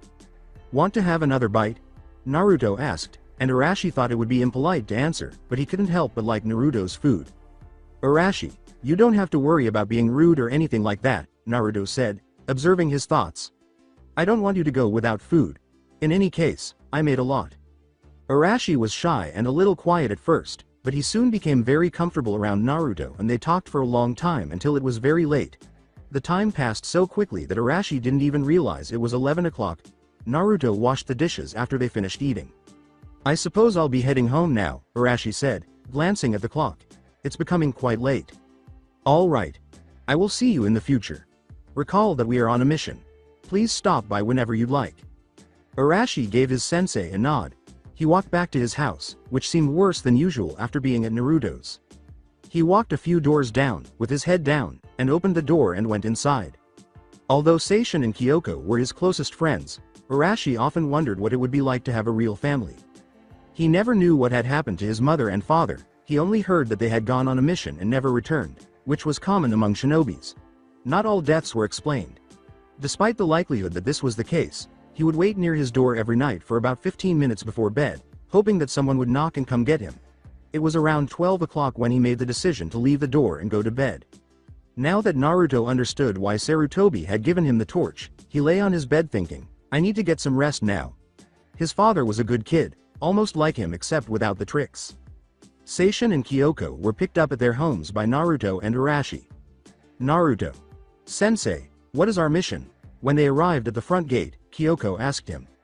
"Nothing much, we're to patrol the west border until 1 o'clock. Naruto said, "Okay, you 3 lead and I'll be behind you guys," understanding that it was daylight and that any attacks would probably come from behind. They took the lead, nodding, and began to flip and jump through the trees. "Maybe I have a question for you, Naruto. Sensei." Seishin uttered those words. Naruto laughed and said, "Well, you just did. But, go ahead and tell me what's on your mind." "Are you able to teach us some cool jutsu?" Seishin questioned him. Asking Naruto Sensei to demonstrate a jutsu is not a good idea. Kyoko assured him, he'll determine when it's appropriate to demonstrate a new jutsu to us. Naruto said, "Of course, why not? I'll show you guys a new move when we return." His abrupt response startled them all, and they all turned to look at his face to make sure he wasn't lying, but he wasn't. 4 sand shinobi were scouting their new victims. They were traveling with the group, but not far enough to avoid detection. One of the shinobis, a girl named Fuyo, returned from scouting the group. She was shorter than most men, had small black eyes, and very short blue hair. She wore only a long, sleeved blue shirt and pants, without a vest. "Is there a strong member of the group, and how many people are there?" The orange-haired shinobi, who was the group leader and only wore a green vest that exposed his arms, asked, knowing that Fuyo would notice if someone strong was present. Eigo had a large scar on his left shoulder. 3 children and a shinobi I've never seen before. Fuyo, the group's information person, replied, "As you know, I've also been through information files at least 100 times now." "He's probably a weak shinobi then," replied Choin, a bald older man of about 30 with 2 mechanical right hands. "People should not be taken lightly. On the field, that will result in your death," Eigo declared. "I'm still alive, am I not?" Choin responded. "Then, should we remove them?" This time, it was a young shinobi named Waki, who was the newest member of the group and wore a forehead protector similar to Ebisu, who asked. "I don't want to waste my times on new recruits," Choin stated. "No, we will attack," said the leader. "You never know when one of these new recruits might become the next Sannin or White Fang. It's better to kill them now and never let them have a chance to grow." The Choin said, "All right, I'll have the leader then." "No, we will attack him together," the leader said, gesturing to Fuyo and Choin. "You go after the kids, Waki." The Eigo retorted, we should be cautious and send 3 people at Fuyo because he doesn't know his abilities. But, Fuyo said that he was weak, Shoin informed him. Fuyo never claimed to be weak. Just because she didn't have any information about him doesn't mean he's weak, Eigo retorted. Despite the fact that Eigo and Shoin were of similar skill levels, Waki, who had only been in the group for a few months, noticed a lot about the 2 shinobis and could easily understand why Eigo was the group leader rather than Shoin. Alright, what's the strategy? Fuyo questioned her boss. It appears to be a patrol duty exclusively. We'll watch them until they begin to return home. We'll launch our attack then. When returning home, the majority of shinobi are exposed. Some of them obsess over their next move after completing their mission, which can work to our advantage, Eigo said. Everyone in the group nodded. Naruto was relieved that nothing happened while he, Arashi, Kyoko, and Seishin patrolled the western border. He said to them, well, I guess it's time to head back, guys. Aw man, we didn't even get to do anything, Seishin answered negatively. It's better like that, told Naruto. However, Seishin disagreed. Naruto was about 10 feet behind the group as they made their way home. About 100 feet behind his victims, Eigo performed a series of hand seals, including Yurasu Hando, Rock Hand. Naruto leapt to his feet as soon as he sensed something coming from the ground. From beneath him, a massive rock hand reached out to seize him, but it was unsuccessful. The noise caused Arashi, Kyoko, and Seishin to turn around. They all screamed, Naruto, Sensei, simultaneously. Naruto twisted his body as he sensed an approaching threat. The older shinobi's punch to Naruto's stomach was barely missed. Instead, it ripped Naruto's vest. Fuyo knew better than to attack when it was supposed to be her turn. The man moved too quickly for her. She had nothing to do to stop him if Choin's surprise attack didn't work. There was nothing else she could do. The young girl didn't even notice me as Fuyo moved behind her. Naruto noticed an enemy behind Kyoko when he looked down. Kyoko! He cried out loud. Without hesitation, Naruto pulled out a kunai and hurled it at Kyoko. The kunai was moving too quickly for Kyoko to react, and she was paralyzed with terror. Before her eyes, her life flashed. Was she just thrown a kunai by Sensei? It was this. She would die. She hasn't even done anything yet, and her youth is over. A drop of blood dropped as the kunai hardly touched the left side of her cheek. She turned to see what it was when she felt a drop of liquid on her shoulders. She was alarmed by what she saw when a kunai had struck a shinobi's eye, and blood was gushing violently from it. Kyoko nearly passed out as she stared at the shinobi. Naruto was surrounded by Eigo and Shoin. The older shinobi remarked, "You're pretty strong to be able to hit Fuyo from such a distance." Another shinobi had joined them, Naruto noticed as he turned to face his group, which was about 20 feet away. "I don't think you have time to be worrying about them," the shinobi with the orange hair said, observing Naruto's gaze. Naruto was aware that in order to assist his group, he needed to defeat these shinobis quickly. He pulled a kunai out. He attempted to kick the orange-haired shinobi but failed. A kunai struck the back of the orange shinobi's neck before he could react, causing him to leap back. Naruto had just materialized behind him, driving the kunai through the Adam's apple on the back of his neck. Eigo fell silently to the ground. Naruto tried to stab the older shinobi in the stomach right away, but he discovered that something was amiss. The shinobi used this as an opportunity to throw a 1-2 punch to Naruto's mouth and cheekbone, sending him 10 feet back. Without delay, Naruto stood up and cleaned his mouth of the blood. The shinobi inquired, "Are you surprised?" Naruto reasoned that his entire body must be mechanical. Shoin told him, "There's nothing you can do." Naruto raised his right hand up. A tiny blue ball appeared out of nowhere, swirling over his hands. Shoin attempted to strike the man as Naruto approached, but Naruto was too quick.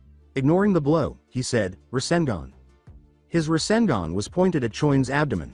Shoin felt his stomach being ripped apart, and he couldn't believe it. Shoin was torn into numerous pieces that flew in various directions after another 2 seconds or so. Following the attack, Naruto's face was covered in blood. He turned to see where his team was so he could assist them, but to his astonishment, he noticed that they were all staring at him. "Amazing!" the 3 of them exclaimed simultaneously. It was the most amazing thing they had ever seen, as evidenced by their eyes. Reaching into his pocket, Naruto extracted a scroll. He wiped the blood off his face after performing a few hand seals and poofing a towel. When Naruto threw the kunai, he hurt Kyoko, as he could see by looking at her. As he wiped her face, he said, "Sorry about that, Kyoko. Are you okay?" Kyoko gave a nod. 2 clones appeared after Naruto performed a few hand seals and uttered the words, "Kage Bunshin." Arashi was taken by Naruto and placed on his shoulders. Kyoko and Seishin were grabbed by the other two clones, who then followed suit. Naruto told them, "Come on, we're about 15 minutes from the village. Even better than I was as a genin, the students are well trained." Arashi, Kyoko, and Saishi were still perched on Naruto and his clone's shoulder when they arrived in town. Happily, they were telling Naruto how they cared for the shinobi. "Kyoko trapped him in a tree and I tried to slash his neck, but he got out somehow," Seishin said. "But, right as he got out I managed to stab his heart," Arashi continued. Naruto was having fun with their tale. Seishin remarked, "Sensei, what was that jutsu? It was so cool." "No, it was beautiful," returned Kyoko. To the other two, Arashi replied, "No, it was powerful." Naruto noticed two figures walking in the opposite direction while the three were still debating whether it was cool, beautiful, or powerful. Naoko and Tsunade were there. As they went by, the real Naruto waved and grinned at them. Naoko waved back and grinned, but Tsunade ignored him and continued to walk past them. Naoko questioned her, "Why didn't you greet him, Tsunade?" "I don't feel like it." "Well, I told you he was nice." Tsunade asked, "Did he prove it or something?" in confusion. "Yes, didn't you see the kids? They were all happy and having a good time. Kids tell the truth because they're so young and innocent. A mean person would not be able to make kids happy like that." Tsunade said, "Sure, if you think so," with a tone of incredulity. "I'm serious, Tsunade." More to herself than to Tsunade, Naoko remarked, "Anyway, did you hear what the kids were arguing about? They were talking about his cool, beautiful, and powerful jutsu. I wonder what it is?"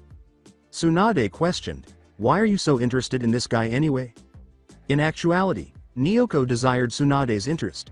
Since losing Dan, Tsunade had never been herself. When Tsunade and Dan were together, she recalled, Tsunade was always content. Tsunade lost something within herself as well after losing him. Even though Naoko still had feelings for Tsunade, she hoped that for the sake of both of them, this new guy would somehow make Tsunade return to her former self. Naoko retorted, "You're not." "Nope," replied Tsunade. In spite of the lack of attraction, she wanted Tsunade to show some interest in him. "You're not interested in someone that's strong? Even if it's not about, attraction. Don't you just want to know him a little?" Eventually, Naoko hoped, this would lead to something else. "Not really." Naoko let out a sigh. Naruto said, "Hey guys, let's go out to eat to celebrate our first mission success." All of them exclaimed, "Yay!" Naruto was in dire need of some ramen at the moment, so he hoped that Ichiraku existed. When they arrived, Naruto put his team down. Fortunately, Ichiraku did exist, even though neither Ayame nor her father owned it. Naruto assumed it was Ayame's grandparents. The man wearing a cooking apron said, "Hey, what can I get for you guys today?" "Just some 3 bowls of pork ramen, 4 bowls of today's special, and 3 bowls are beef ramen," said Naruto. The man was about to walk away. He was stopped by Naruto, who pointed to the children and said, "Hey, wait, they haven't ordered yet." "Was that only for him?" The individual responded, "Oh, I'm so sorry, I thought you were ordering for the youngsters also." "Don't worry about limiting yourselves, team. I want you guys to eat until you're full, okay?" They gave a nod. Kyoko, Seishin, and Arashi also placed ramen orders. Arashi had never been to a restaurant before, and this was the first time. He simply ordered a few items that Naruto had ordered because he was unsure what else to get. He was pleasantly surprised by the first time he tasted ramen. While Kyoko and Seishin only finished 1 bowl, he consumed 4 bowls and felt so full that his stomach felt like it was about to burst. Naruto paid them after they were all done and said, "Okay guys, wait for me at training ground 3. "Why?" Kyoko inquired. "Didn't you guys want to learn a new move?" "If you guys don't want to learn it then it's okay," Naruto replied. They totally forgot that Naruto was going to teach them a new jutsu because of their experience with the sand ninjas. "Oh, of course we do. We just forgot about that because of the encounter with the sand shinobis." "Where are you going then, Naruto?" "Sensei?" Kyoko inquired. "I've got to give my report to Sarutobi. Sensei first. After that, I'll meet you guys there." Naruto went to the Hokage tower after they departed. He went to the door and opened it. "How was your mission, Naruto?" Sarutobi inquired. "We managed to kill some sand nins that tried to ambush us. That was it," replied Naruto. "Good. Are you going to the meeting tonight?" "What meeting?" Sarutobi repeatedly failed to remember that Naruto did not live in a war-torn world. "We have a meeting once a month to see how things are going. Almost all the Junins and go to the meeting, except for the ones on missions obviously." A few ANBUs shows up also. We discuss the usual things like how many shinobis we lost, how many shinobis the enemy lost, ideas people have on their minds, stuff like that. Alright, I'll probably be there. Where is it located? Asked Naruto. The big building on the other side of the hospital. It starts at 7 o'clock.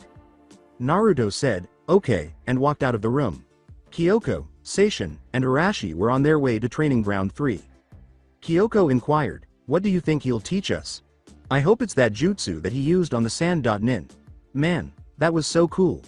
Did you see how the sand. Nin was turned into a million pieces so easily? Plus, the sand nin's body was also completely metal, Seishin continued. Kyoko disagreed with Seishin, saying, obviously, he won't be teaching us that jutsu. It's too high rank for us to learn it. He'll probably teach us something else. Whatever. You've already been wrong of him once, thinking that he wouldn't show us any moves. He's different from the other Junins, I can feel it, Seishin responded.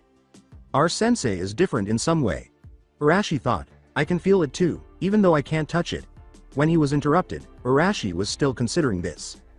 Seishin said, how about you Arashi, what do you think? Arashi replied, I'm just happy he's going to teach us something. They gave a nod of agreement. They arrived at the third training ground. About 10 minutes later, their sensei showed up with a paper bag. Naruto apologized for being late, saying, I had to go buy some things. He reached into his pocket for something. We don't want your beautiful face to have a scar, do we? He said, taking out a bandage and applying it to Kyoko's wound. Okay, you guys saw my move earlier, right? What did it look like? He asked, glancing around the group. All of them had the same thought, we'll learn that move from him. To keep himself from losing hope, Seishin inquired, wait, you're going to teach us that move you used on the sand nin? Yay! What other move did you think I was going to teach you guys? Asked Naruto, looking bewildered as he dug through his bag. Seishin gave Kyoko a victorious glance, oh never mind. What Seishin is thinking is that you might have thought us a lower level jutsu. From the damage it did to that shinobi, that jutsu is clearly a high level jutsu. We just thought that it might be too early for us to learn because we barely graduated from the academy, Kyoko said, knowing that Arashi and Seishin would be furious with her for this. Arashi and Seishin gave her a fierce look. Although Naruto was going to teach them the move, he might stop doing it if she phrased it this way. In an attempt to silence her, Seishin said, speak for yourself, Kyoko. Kyoko simply lowered her head slightly more in a contemplative position without responding. This was something Naruto had already considered. Comparing the Rasengan to other high-level jutsu, it wasn't really a double-edged sword. It could only cause them to expend too much chakra. Grasping his chin, Naruto said, well, it is a high-level move. The eyes of Arashi and Seishin were now terrified. He won't teach it to us, oh dear. But, I believe you guys know when to use this jutsu, so I don't feel bad teaching you guys this jutsu. I was also a genin also when I learned this jutsu. Arashi thought, wow, he was a genin like us when he learned this powerful technique. After learning that Naruto would continue to instruct them, Arashi and Seishin's eyes returned to their usual state. Relieved that she had not ruined their opportunity to learn the jutsu, Kyoko also glanced up a bit. Naruto questioned the group, the move is called Rasengan. So what did you guys see when I used it? I didn't get to see much because your back was turned to me. I only saw how the sand. Nin torn into a million pieces after the attack. It was powerful, Arashi stated. From a different vantage point, Kyoko saw the entire scene. It looked like a blue swirling ball made of chakra. It was beautiful. Yes, said Naruto.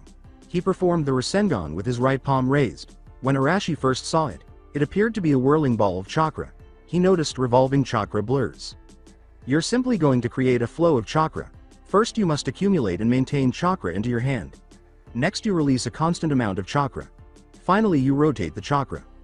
This is the first step, Naruto stated, pulling out a water balloon. Unlike most other jutsu, this jutsu doesn't require any hand seals. To master this technique you have to finish 3 steps. The 3 kept a close eye on it. A few small bumps were visible on the water balloon before it abruptly burst. So the first step is to create a rotation inside the water balloon using our chakra so that it'll pop? Naruto responded. Yay, that's all there is to it. Naruto shot back. He tossed a water balloon to each of them. They began spinning their chakra right away. They were shocked to see that all of the water balloons had changed to oval shapes. Seishin declared, I'll pop this balloon in an hour, as his water balloon began to resemble an oval. Oh, okay, I'll be taking a nap for a while. Just wake me up when one of you pop it, Naruto said to them. Before the meeting, he wanted to get some rest. The question posed by Seishin was, who wants to bet that I'll pop this balloon first? You're on, I'll pop this balloon before you, asked Arashi. When Kyoko told them, I'll be popping this balloon before any of you. They still haven't popped the balloon after roughly 3 hours. They were lying on the ground with their chakra running low. Man, this a lot harder than I thought, Seishin remarked. Plunging, Arashi said, yay, you're right about that. Kyoko remarked, I agree with you guys, this is impossible for us, Seishin acknowledged. But Sensei said he mastered it when he was a genin and so will I, asserted Arashi. He stood up again and began to turn the water balloon. It was a long stretch, but that was all. Around 6:30, Naruto woke up and noticed that the water balloon was still spinning. I've got to go to a meeting right now. Let's head home, shall we? Naruto. Sensei, this is difficult, Seishin remarked. I never said that it would be easy. It took me a long time to master the technique. This is an A-rank jutsu, Naruto informed them. Their eyes widened. They were unaware that it was an A-rank, but they were aware that it was a powerful technique. They went home with their water balloons still in hand after nodding that they understood. Naruto chose to follow Kyoko because he could tell she was having problems the entire time. Naruto appeared next to her as she was approximately a 1/2 blocks away from her home. What's wrong, Kyoko? Looking down, Kyoko said, nothing. I can tell something's bothering you. You can tell me, said Naruto. Okay, but promise you won't tell or mention it to the other two, she replied. Okay, I promise, answered Naruto. She was unable to come up with the word. Well, it's just that I didn't want to be a shinobi, whoa. Always went by the book, Naruto provided her with the missing detail. Yay, something like that. When I told you about how it might be dangerous for us to learn a powerful jutsu, Arashi and Seishin got real mad at me. It hurt, but I wouldn't have felt right if you thought it to us without knowing that genins shouldn't learn a powerful jutsu like that yet. Naruto sat down in front of her and placed his hand on her shoulder. You did the right thing, Kyoko. I'm proud that you stood up to what you believed in even though you were going against your friends. That takes courage.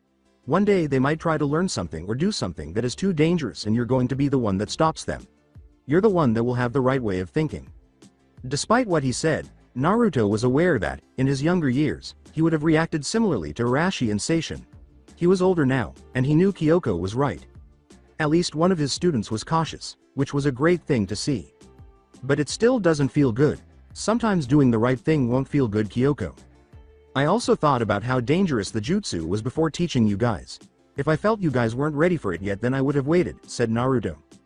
After saying, thank you, Naruto, Sensei, Kyoko gave him a hug. For what? Inquired Naruto. For saying that I did the right thing. Even though I thought it was the right thing, it's comforting that you also agree with me, Kyoko stated to him. With a simple smile, Naruto said, no problem. K, I got to go to the meeting. He bid her farewell and walked away. Naruto arrived at the meeting space and entered. The whispers were louder and there were even more people than there had been at the restaurant. Naruto could tell Naoko wanted him to sit with her when he saw her waving at him. He returned the wave, but chose to sit close to the back of the room by Tsukumo instead. Everybody was occasionally looking at him. As Naruto took a seat, Tsukumo said, Hey Naruto, did you get beat up by your genin team again? Naruto's cheek was slightly bruised from the earlier blow. No, he said, rubbing his cheek, we were attacked during a patrol. Tsukumo remarked, must have been pretty strong to hurt you. Naruto wouldn't have been hit at all if he had known about the armor, but this was shinobi life. Most of the time, you don't get to know your enemy. He was pretty strong, I guess, Naruto put in response. At that moment, Sarutobi entered. With a, all right everyone, quiet down, Sarutobi commanded the group to fall silent. On the chalkboard, he began writing some numbers. As you can see, we've lost fewer shinobis this month compared with our enemy. Ever since Tsunade's suggestion of a medical organization, this has been the trend. But, the enemy still has a lot more shinobis than us. About a 4-to-1 ratio, Sarutobi told the group. He had the feeling that no one was listening to him. What's wrong? Well, it might as well be over with that. Stand up for a minute, would you? He asked, pointing to Naruto. Naruto complied and got to his feet. This is Takahashi Naruto. He's a new Junin and his help to our village is greatly appreciated. Before Sarutobi could complete his sentence, he was cut off. Speak for yourself, old man. I don't appreciate his help. Jiraiya yelled as he got to his feet, pointing to Naruto. I trust Naruto with my life, Sarutobi said, "Jiraiya, please sit down." Jiraiya remarked sternly, "Well, that's you. He's an outsider and I don't trust him." "Come on, Jiraiya. Sarutobi and I trust him, why can't you?" Sakumo interrupted. "Because he has no history. I'm pretty sure you know that also. I've never even seen his face in any bingo book at all, even in the enemy's bingo that we've collected," replied Jiraiya. Sakumo questioned, "What does that have to do with anything? You know fully well what that means. No one can be as strong as him and not be in any bingo book. It means that he's hiding something from us. He's doing things by himself and doesn't have any allegiance to any villages. He could be selling our information to other villages right now," Jiraiya continued. "Don't say such things that you don't know, Jiraiya. Why do you hate him so much anyways?" Sarutobi interrupted him. Jiraiya's red-haired friend responded on his behalf, "It's because he whooped Jiraiya," and the audience erupted in laughter. With the exception of Naruto and Tsunade, Jiraiya could see that everyone was laughing. He became even more irate as a result. Who is this man assuming he is? He won't even be going with them. When Naruto heard the remark, he had already sat down. He could have told the man to shut up, or he could have let him express himself. He chose not to speak, knowing that if he chose the latter, Jiraiya would despise him even more. Jiraiya said, "Look, he didn't whoop me alright. I was taken by surprise," to the audience. "Sure, Jiraiya, just admit you lost, man. It's okay to lose, really. You'll feel better after admitting it.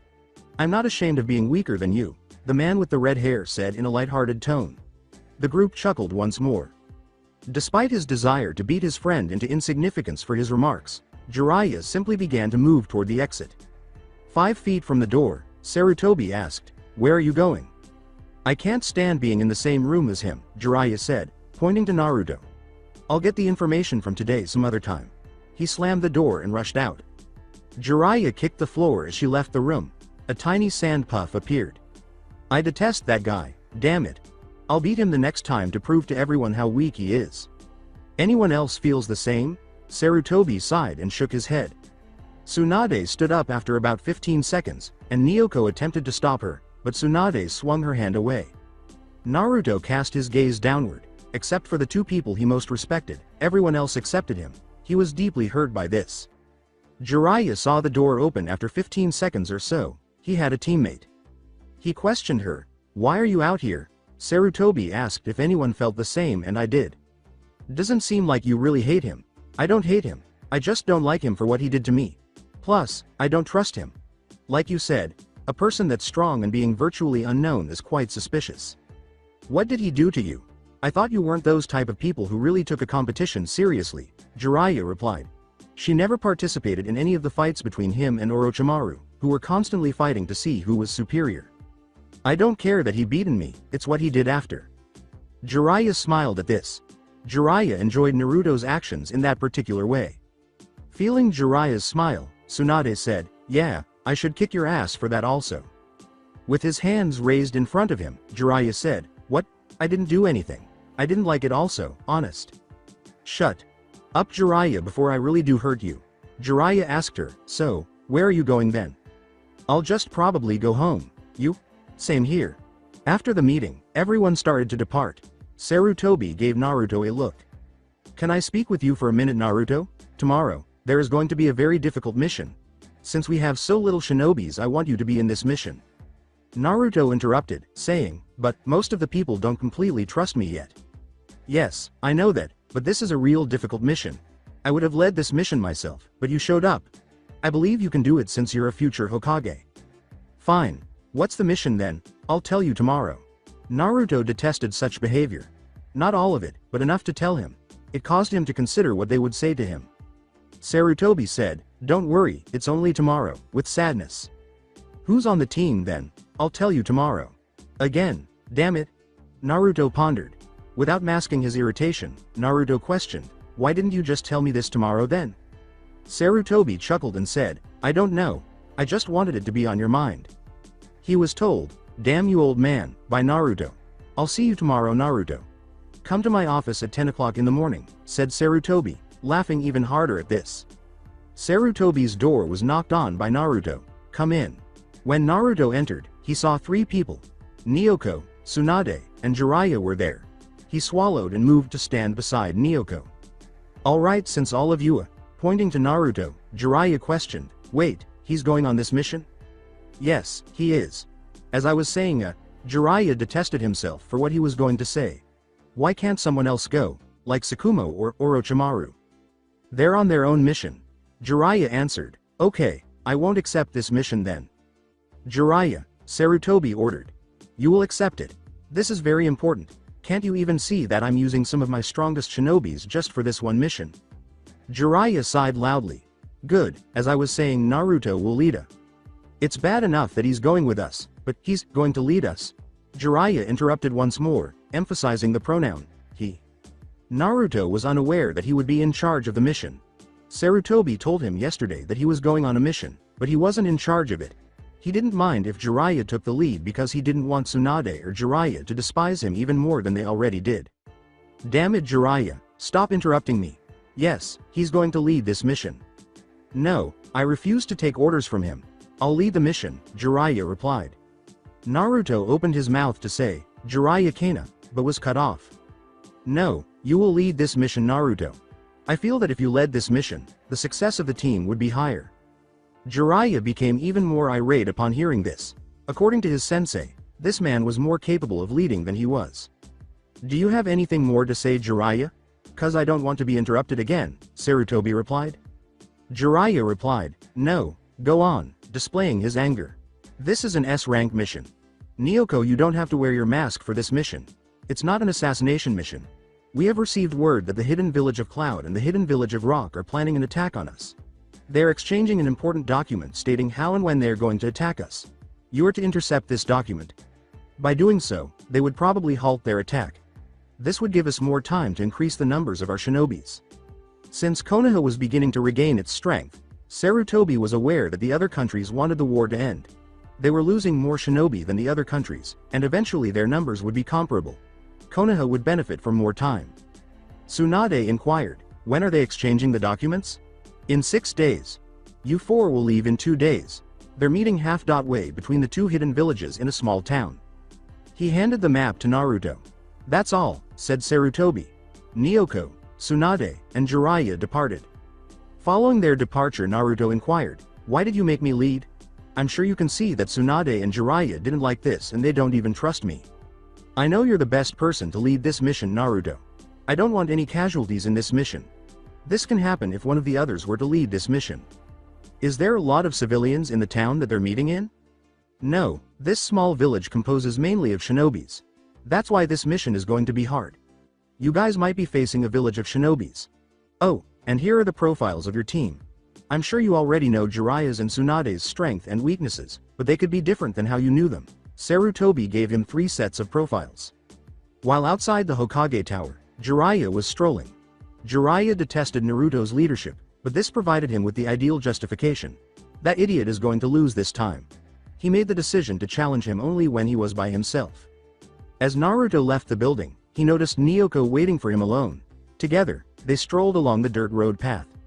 He felt a tiny sting when she touched his blue cheek. There were uses for that damn fox. Nyoko said, "Are you okay?" to him. "I'm fine," declared Naruto. "I can ask Tsunade to heal it for you." The direction of this was obvious to Naruto, who said, "No thanks, it's not big and it'll heal by itself." She said cheerfully, "I suppose you'll be leading us then." "I guess so," said Naruto. "So, I know you're strong, but I want to experience it myself. Can we fight or have a spar?" Nyoko said, placing her hands behind her head. If he didn't have to fight, Naruto really didn't want to. When he fought Tsunade and Jiraiya, he recalled the potential consequences and said, "No, I don't think that'll be good. We could injure ourselves before the mission."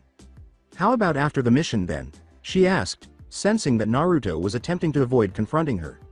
Naruto quickly made up a lie to get out of his predicament. "No, I have to take care of my team after this." "Come on, Naruto. I could tell that was a lie. Are you scared losing to me?" replied Nyoko. The ruse was rejected by Naruto, who said, "Yeah, I'm scared of losing to you." "I see. All because I don't have a nickname like Tsunade or Jiraiya. You won't fight me. I'm strong too, you know." Naruto didn't even consider this. Her lack of a nickname didn't bother him. He said, "Of course I know you're strong, that's why you were chosen for this mission." Nyoko questioned him, "Then why don't you want to fight me?" "I don't think allies should fight each other. You fought Jiraiya and Tsunade. Naruto lied and said, I didn't know at that time. In actuality, he was protecting himself. Nyoko was perplexed by this. How could Jiraiya and Tsunade be unknown to someone from the hidden village of Leaf? But she didn't question him about it. I won't let you go until you agree to fight with me. Come on, why do you want to fight me anyways? Because I want to see for myself just how strong you are. Taking a deep breath, Naruto said, you'll see in a couple of days. She remarked, that's different, couldn't we just do something else? No, but you can do something for me. She paused, then said, I'll only let you go if you promise me one thing. Naruto wonders what she was thinking when she said, fine, what is it? You've got to promise that you'll try to get to know Tsunade more. What? Naruto jerked his head in her direction. You heard me. Promise that during this mission you'll try to get Tsunade more. What if she doesn't want to get to know me? I didn't say that she had to agree. Just promise that you'll try your best to get to know her. Why? I don't have to tell you, just promise. Despite his strong desire to get to know the young Tsunade better, he always believed that he should take his time until she felt more at ease in his presence. You might as well accomplish two goals at once. Fine, I'll try to get to know Tsunade during the mission. Nyoko grinned and said, thanks, that's all I ask. She then headed to the compounds in Uchiha. While strolling alone, Naruto noticed Jiraiya leaning against the wall. I'm glad he's alone, Jiraiya thought. Hey, he said. In response, Naruto said, oh, hi Jiraiya. Jiraiya smiled at him. You know that even though Sarutobi assigned you as the leader, I won't take any orders from someone that's weaker than me. I don't want to fight you, Jiraiya. It would accomplish nothing. Naruto was aware of the direction this was taking. What do you mean it will accomplish nothing? He shouted. It will accomplish a lot of things. One, it will prove just how much stronger I am compared to you. Second, all these damn people won't be laughing at me. Like with Nyoko, Naruto knew he couldn't escape this one. No matter what he said, Jiraiya would not allow him to leave because she wanted a rematch. Alright, where should we do this then? Naruto sighed. Jiraiya grinned triumphantly and said, follow me. They were led to an open field by Jiraiya. There was only grass and no trees in the area. Because of the favorable terrain, Naruto was aware that Jiraiya would lead them to this location. Since Jiraiya is his sensei, he had no idea that it was ideal for him as well. They were separated by 30 feet. Jiraiya performed a series of hand seals using the technique known as Raiko Heia, lightning hair. He directed his white hair in Naruto's direction while tiny lightning bolts ran up and down it. Jiraiya sent numerous strands coming from various directions in an attempt to trap him, but Naruto was able to avoid them all.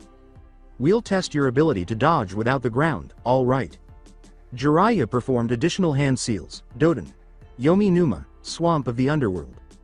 Beneath Naruto, a massive swamp with a radius of a 1/2 mile materialized. Naruto leapt at once. Gotcha, exactly as I anticipated. His hair flew in Naruto's direction. A clone materialized by Naruto's side, grabbed his wrist, and threw him out of danger as he crossed his fingers and said, Kage Bunshin. Jiraiya thought, no way. Each clone that Naruto created brought him closer to the ground.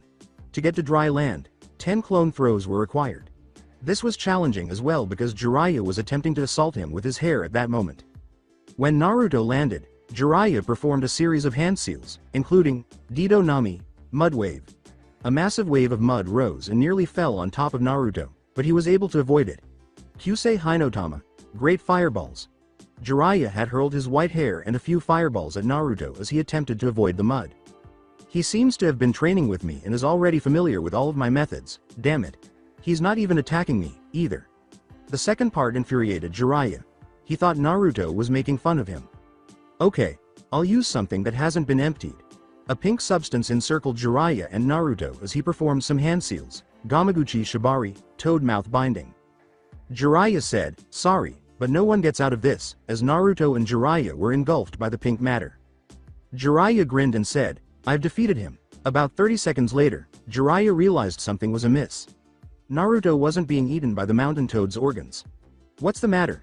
This has never occurred before. Jiraiya gave Naruto a look. Why isn't the frog eating him since he's not doing anything? After another minute of standing there and staring at one another, Jiraiya made the decision to let go of the jutsu. Okay, I'll just finish this if the frog's stomach won't devour him. Jiraiya was standing on the enormous frog's head when he bit his thumb and performed a few fast hand seals, saying, Kachiyose no jutsu. Summoning. The frog was smoking a pipe and had a scar on his left eye. He had on a blue coat, too. Naruto thought, oh no, I don't want to fight Gamabunta. He held the frog boss in high regard. Naruto wasn't sure what would happen because he hadn't signed the contract yet. Jiraiya addressed the frog, saying, come Gamabunta.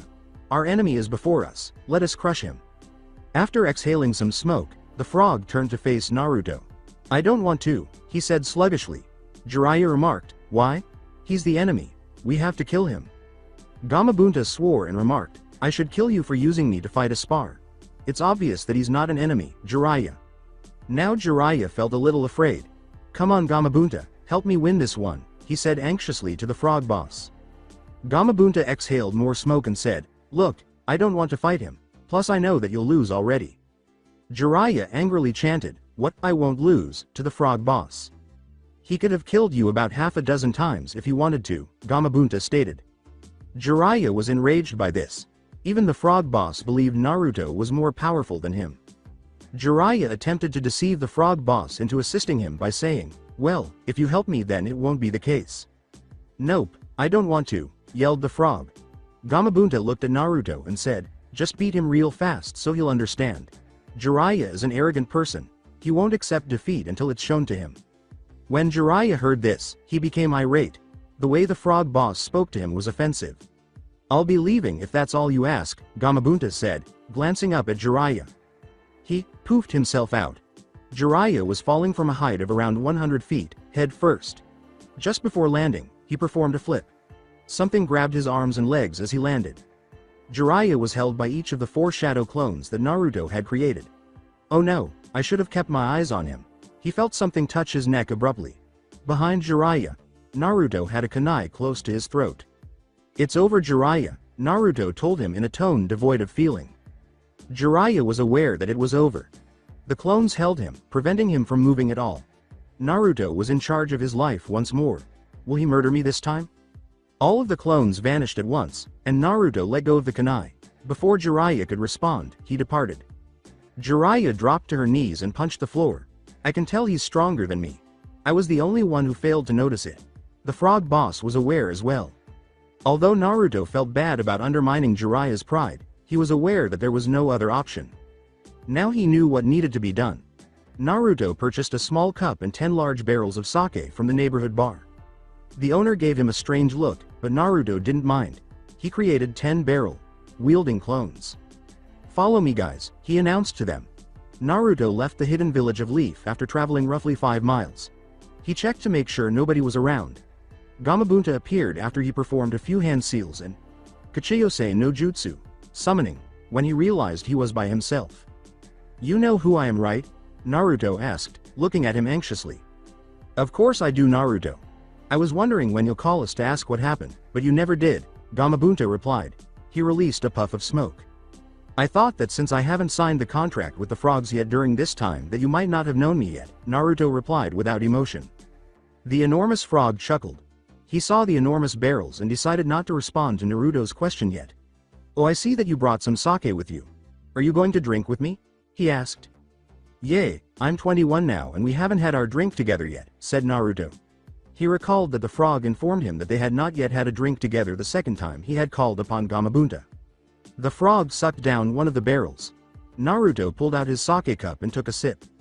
Ah, it tastes better when you're drinking it with someone else, said Gamabunta. Naruto gave a nod. Well, let's answer your question. As soon as you came to this time period with the frog scroll, all your memories since you signed the contract also entered me. If you didn't have the scroll with you at that time then I probably wouldn't have received your memories and thoughts. Luckily you always keep your scroll with you unlike that pervert, Gamabunta said to Naruto. This information was new to Naruto. He raised an eyebrow at Gamabunta and said, so you know all of my thoughts? The enormous frog released a bit of smoke. Yes, that's correct. What did you think happened when you signed the scroll? We also get something out of it also. As soon as you signed the scroll, from that point forward we can look into what you're thinking whenever we want to. Naruto wasn't happy about this new information. He didn't want anyone to know his thoughts, particularly what he occasionally thinks. Gamabunta chuckled at Naruto's discomfort. Don't worry, we don't really care about your personal perverted thoughts. It's natural for humans to fantasize about what they would do with opposite sex. I have seen some of the things you think of and I got to admit, it's pretty interesting. You together with so many girls at the same time. Naruto attempted to persuade him, saying, "It was just fantasizing, okay? It's not like I wanted to happen." Gamabunta was playing with Naruto when he laughed and said, "Okay Naruto, I believe you." With a change of topic, Naruto said, "Why do you talk to us then? You can already see into our thoughts. It's not automatic, we actually have to put a little energy if we want to know your thoughts or dig through your memories. It'll also be boring not talking with you guys, so we rather talk. Plus, you don't know what we're thinking. Some things that we tell you might make you think of something else," Gamabunta stated. Naruto said to him, "So, don't dig through my memories then. Can you do that for me?" "Sorry, but I have to dig through it from time to time to see what's going on with you. When it comes to memories, I don't get to choose what I want to see. I have a general idea where you keep certain kinds of memories, but it's still not fail-proof. Also, even though you take time to think things through, you still make mistakes sometimes, and I just want to make sure you're okay in the end," said Gamabunta to him. Naruto believed it would be acceptable if Gamabunta knew his thoughts because he knew that Gamabunta was only trying to protect him and not to be intrusive. Recalling something, Naruto said, "Hey, do you know what happened to the Kyuubi? I can't sense him anymore." Gamabunta snatched up another barrel and took a big swallow. "I figure when you traveled back in time, the Kyuubi choose to exist during this time period instead of inside you. Of course he would choose to exist in this time period. Even though he's still sealed right now, it's better than living in a human and eventually dying later." Gamabunta's response took a long time, and it appeared as though he was considering his options. The eyes of Naruto widened. "Then what will happen if I don't make it back to my time period before I'm born?" "Either you or the baby you will disappear," Gamabunta replied. Naruto considered this. Although he was aware of the significance of his birth, he wished to live longer. Naruto appeared to have a time bomb fastened to his back. Knowing that he might die didn't sit well with him, even though the Kyuubi weren't expected to surface for a while. The Yondaime won't have a child to place the Kyuubi in if the baby me vanished. This implies that the village will be destroyed by the Kyuubi. Naruto questioned, "Do you know how to get back then?" "Sorry, Naruto, I don't know how to get back," Gamabunta sighed. Naruto's head dropped. Gamabunta attempted to reassure Naruto by saying, "Don't worry, you still have some time before that date arrives. For now, let's finish the sake." Grinning, Naruto sipped his sake. They were both laughing and enjoying themselves when they were done. Naruto remarked, "Well boss, I got to get some sleep now." "Yes, you should," Gamabunta said. "Before you go Naruto, even though I like talking with you, I don't think you should call on me just to chat. Only call me if you really need me. If Jiraiya finds out that you also have the contract, then it could be troublesome, and I don't think he should know yet. If you need information, summon Gamakitsuki or Gamatatsu. They're less noticeable. We'll communicate between them." Naruto said, "Okay," and departed for his home. Gamabunta, poof, from the world. Naruto was heading to the front gate after 2 days had gone by. He noticed that Nyoko, Tsunade, and Jiraiya were already there to greet him. When Nyoko saw him, she waved him cheerfully. "I'm pretty sure you all know the mission already, so there's no need for explanations. Alright, let's move out."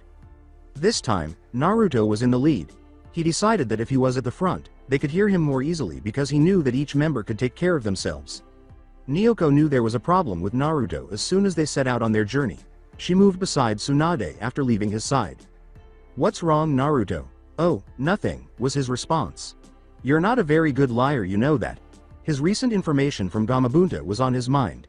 With a sigh, Naruto said, "It's nothing, really." "Well, you remember your promise, right? I hate people who break their promises," she said, deciding to overlook the incident. "Yay, I remember my promise, so when are you going to start?" "Hold up, okay. I'll do it pretty soon. Stop pressuring me." She chuckled. She returned to Tsunade's side. Tsunade questioned her, "What did you ask him?" "I just reminded him of our agreement. I wanted to make sure he remembered it." "What agreement?" Nyoko gave her a smile. In order to prevent Tsunade from questioning her further regarding her agreement with Naruto, she knew exactly what to say. "Oh, so you're interested about him now? I knew that you were." "No, it was just that I was curious what agreement you had with our leader." "Don't lie, it's not about the agreement that you want to know, it's the person." "Fine, if you don't want to tell me then it's alright." "Yay, that's exactly what I'll do.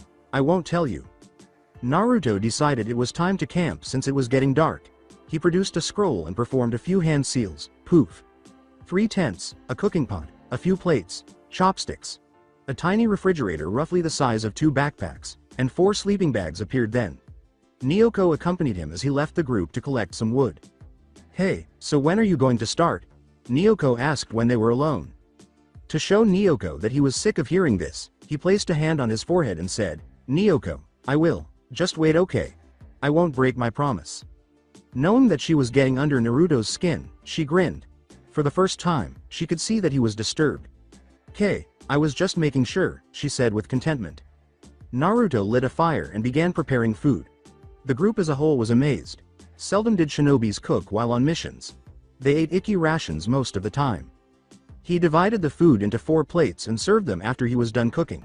Even though Jiraiya didn't want to, he grabbed it because the food smelled so much better than his rations.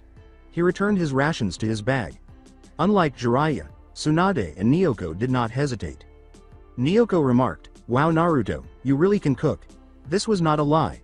Tsunade and Jiraiya agreed that the food was excellent but chose not to discuss it. Nyoko's voice was raised as she asked, "What do you think, Tsunade?" Tsunade responded without glancing at Naruto, "It's good, better than rations at least." Nyoko paused, furrowed her brows, and turned to face Naruto. Fine, I'll start," Naruto said to her. He questioned her, "So Tsunade, what kinds of things are you into?"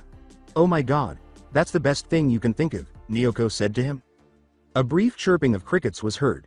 Nyoko said, "Aren't you going to answer him, Tsunade?" "I'm not really into anything." Nyoko briefly bumped into Tsunade. Tsunade questioned Naruto, "What are you into?" He was at a loss for words. "My dream is to be Hokage. I like ramen," was his response when he was younger, but it seemed really strange to say this to a Tsunade who didn't know him. "I'm not really into anything." Naruto sensed that they were not making progress in their conversation. "If that's all you have to ask, I'll be going to sleep," Tsunade replied. Nyoko looked at Naruto with disappointment. In response, Naruto gave her a "I tried" honest look. Nyoko joined Tsunade inside the tent. Tsunade remarked, "I see what your agreement was." Nyoko asked naively, "What? He doesn't want to talk and personally I don't either." "What are you trying to do, Nyoko?" "He does, it's just that he doesn't know what to say. You've got to loosen up a bit, Tsunade. You're scary at times." "I'm going to sleep." Jiraiya and Naruto were sitting outside. Jiraiya told him, "Give her some time," in a normal tone. He was taken aback by this since it was the first time Jiraiya had ever spoken to him. "I suppose it helped to beat him. She had a hard past, that's all. I'm her teammate and she rarely talks to me," Jiraiya stated. Naruto indicated that he understood by nodding, and he did. "Your food was good," Jiraiya continued. "Thanks," said Naruto. Jiraiya informed him, "Well, I'll be getting some sleep for tomorrow." When Naruto said, "Okay, see you tomorrow morning then."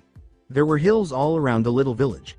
Naruto, Jiraiya, Tsunade, and Nyoko were standing atop a small hill overlooking the village at night.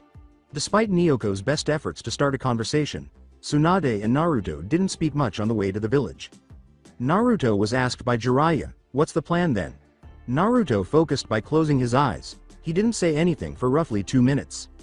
He gestured to the tower and said, "Okay, there are about 150 shinobis in the village. I sense 8 shinobis in that tower." It was extremely thin and 5 stories high. It looked like an old Japanese building and was entirely black. "That's probably where they're exchanging the documents. You can locate that much people's chakra at the same time?" Nyoko responded. She was impressed by how far Naruto could sense people's chakras, even though she knew it was easy to find a single person's when they were close. In addition, he found numerous shinobi, not just Oniya, all of whom had fresh chakra signatures. "Yes, but it takes me a long time. Also I don't know the exact location," replied Naruto. Nyoko gaped in wonder and astonishment. "Here's what we'll do. Nyoko, you'll cast a genjutsu on the people outside. It won't affect the people inside because the building is protected by a chakra barrier. Right when you cast it, the people inside will know that they're being attacked." "How so?" inquired Jiraiya. "Because the chakra barrier most likely senses any change in chakra manipulation also," replied Naruto. "Why don't we just kill them without using chakra?" Nyoko responded. She was referring to taijutsu alone. "Even if we go straight to the tower, we would most likely face at least 30 people. One of them would surely alert the others. The less shinobis we have to fight, the easier it'll be to succeed in this mission," replied Naruto. "The people inside will do one of 2 things. 1, they'll either come out and try to find us, or 2, they'll wait inside for us to find them." Nyoko questioned, "You're sure they won't run for it themselves?" "No, I don't think they would. I can sense that they aren't that weak and they'll probably try to handle it instead." They also probably don't want to delay this meeting any further.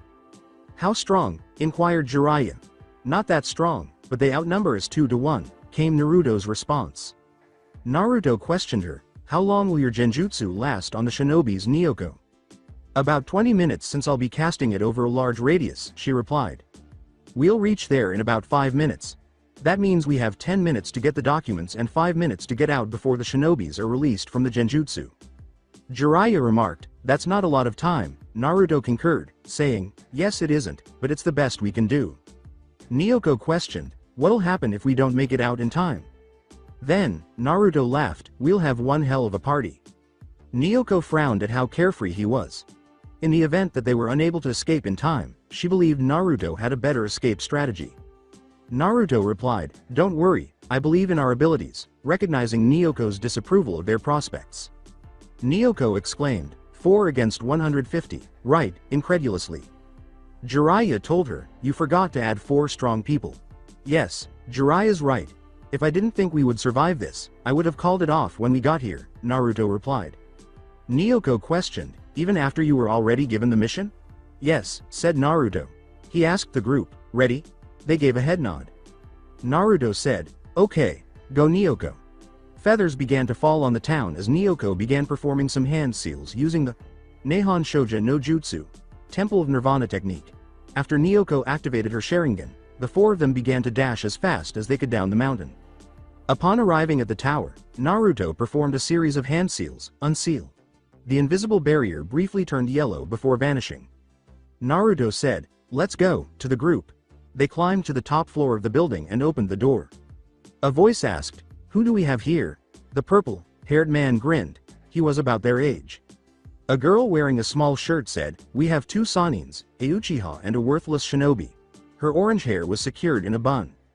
Nyoko told them, you won't die if you turn over the documents. In response to their collective laughter, the girl said, you're the one that's going to die here. 2 members went for each of them, as she stated. Naruto was followed by a bald shinobi and a girl with orange hair. He punched the girl in the stomach after avoiding her attack. She stumbled as a result. He saw a kunai approaching and sidestepped it before he could strike her with the final blow. She stood up again and went to her partner. You're pretty fast, the kunai thrower said. Naruto looked around at his peers. They're doing all right. At that moment, Naruto noticed 5 fireballs approaching him. He was able to avoid 4 of them, but one of them struck him in the chest, knocking him to the ground.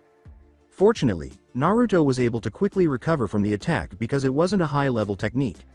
Naruto saw the bald man in the air, his sword poised to stab him, as he looked up from the ground. While still on the ground, Naruto rolled out of the attack's path and performed a few hand seals.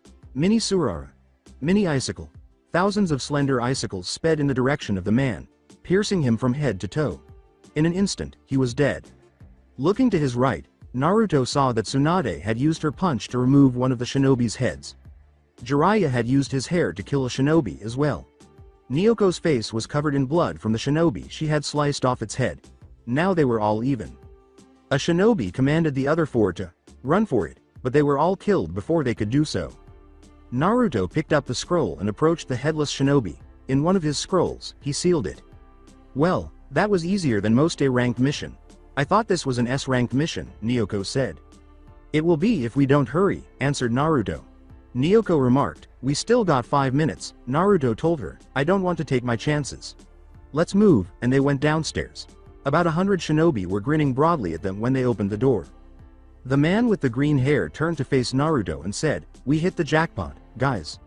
There are 2 Sanins, a Sharingan user, and a... This man was not in the bingo book and he had never seen him before. The man remarked, well, doesn't matter who he is. Nyoko's gaze was on the man. He was clearly in the lead. How did they quickly escape my genjutsu? Do you really think that out of this many shinobis there wouldn't be a single person who didn't know how to cancel genjutsus? The man asked, observing Nyoko and gaining insight into her thoughts. Jiraiya questioned him, why didn't you come after us before then? We wanted to trap you instead. We weren't all awake yet so I decided to wait, replied the man. Jiraiya yelled, so you let your teammates die just to get us? Yes, 8 people traded for 2 Sanins and a Sharingan user. That's a pretty fair trade, don't you think? He grinned. Jiraiya thought it was disgusting. In order to increase his chances of killing his teammate, this man was prepared to sacrifice them. "Alright guys, we need to stick together at all cost," Naruto said calmly, interrupting Jiraiya's thought. Immediately, they each turned away from one another and positioned their backs against one another. They blocked the kunais as they began to approach. When Tsunade said, "Jump now," they all leapt. The spot where they had stood was struck by a massive ball of fire. After returning to the ground, the group reorganized. The green-haired shinobi thought, "Damn, this is going to take longer than I anticipated." He was aware of what would cause them to break formation. Reaching into his kunai pouch, the green-haired shinobi tossed an explosive tag fastened to a kunai. It came down close to Nyoko. Nyoko said, "Get out of the way guys," upon noticing the explosive tag. Each of them leapt in a different direction. This time, they knew the explosive would be too large to leap up. Dozens of shinobi immediately surrounded each. A pair of shinobi approached Naruto. He grabbed the first person's throat after avoiding his attack. He tore the apple off the man's atom.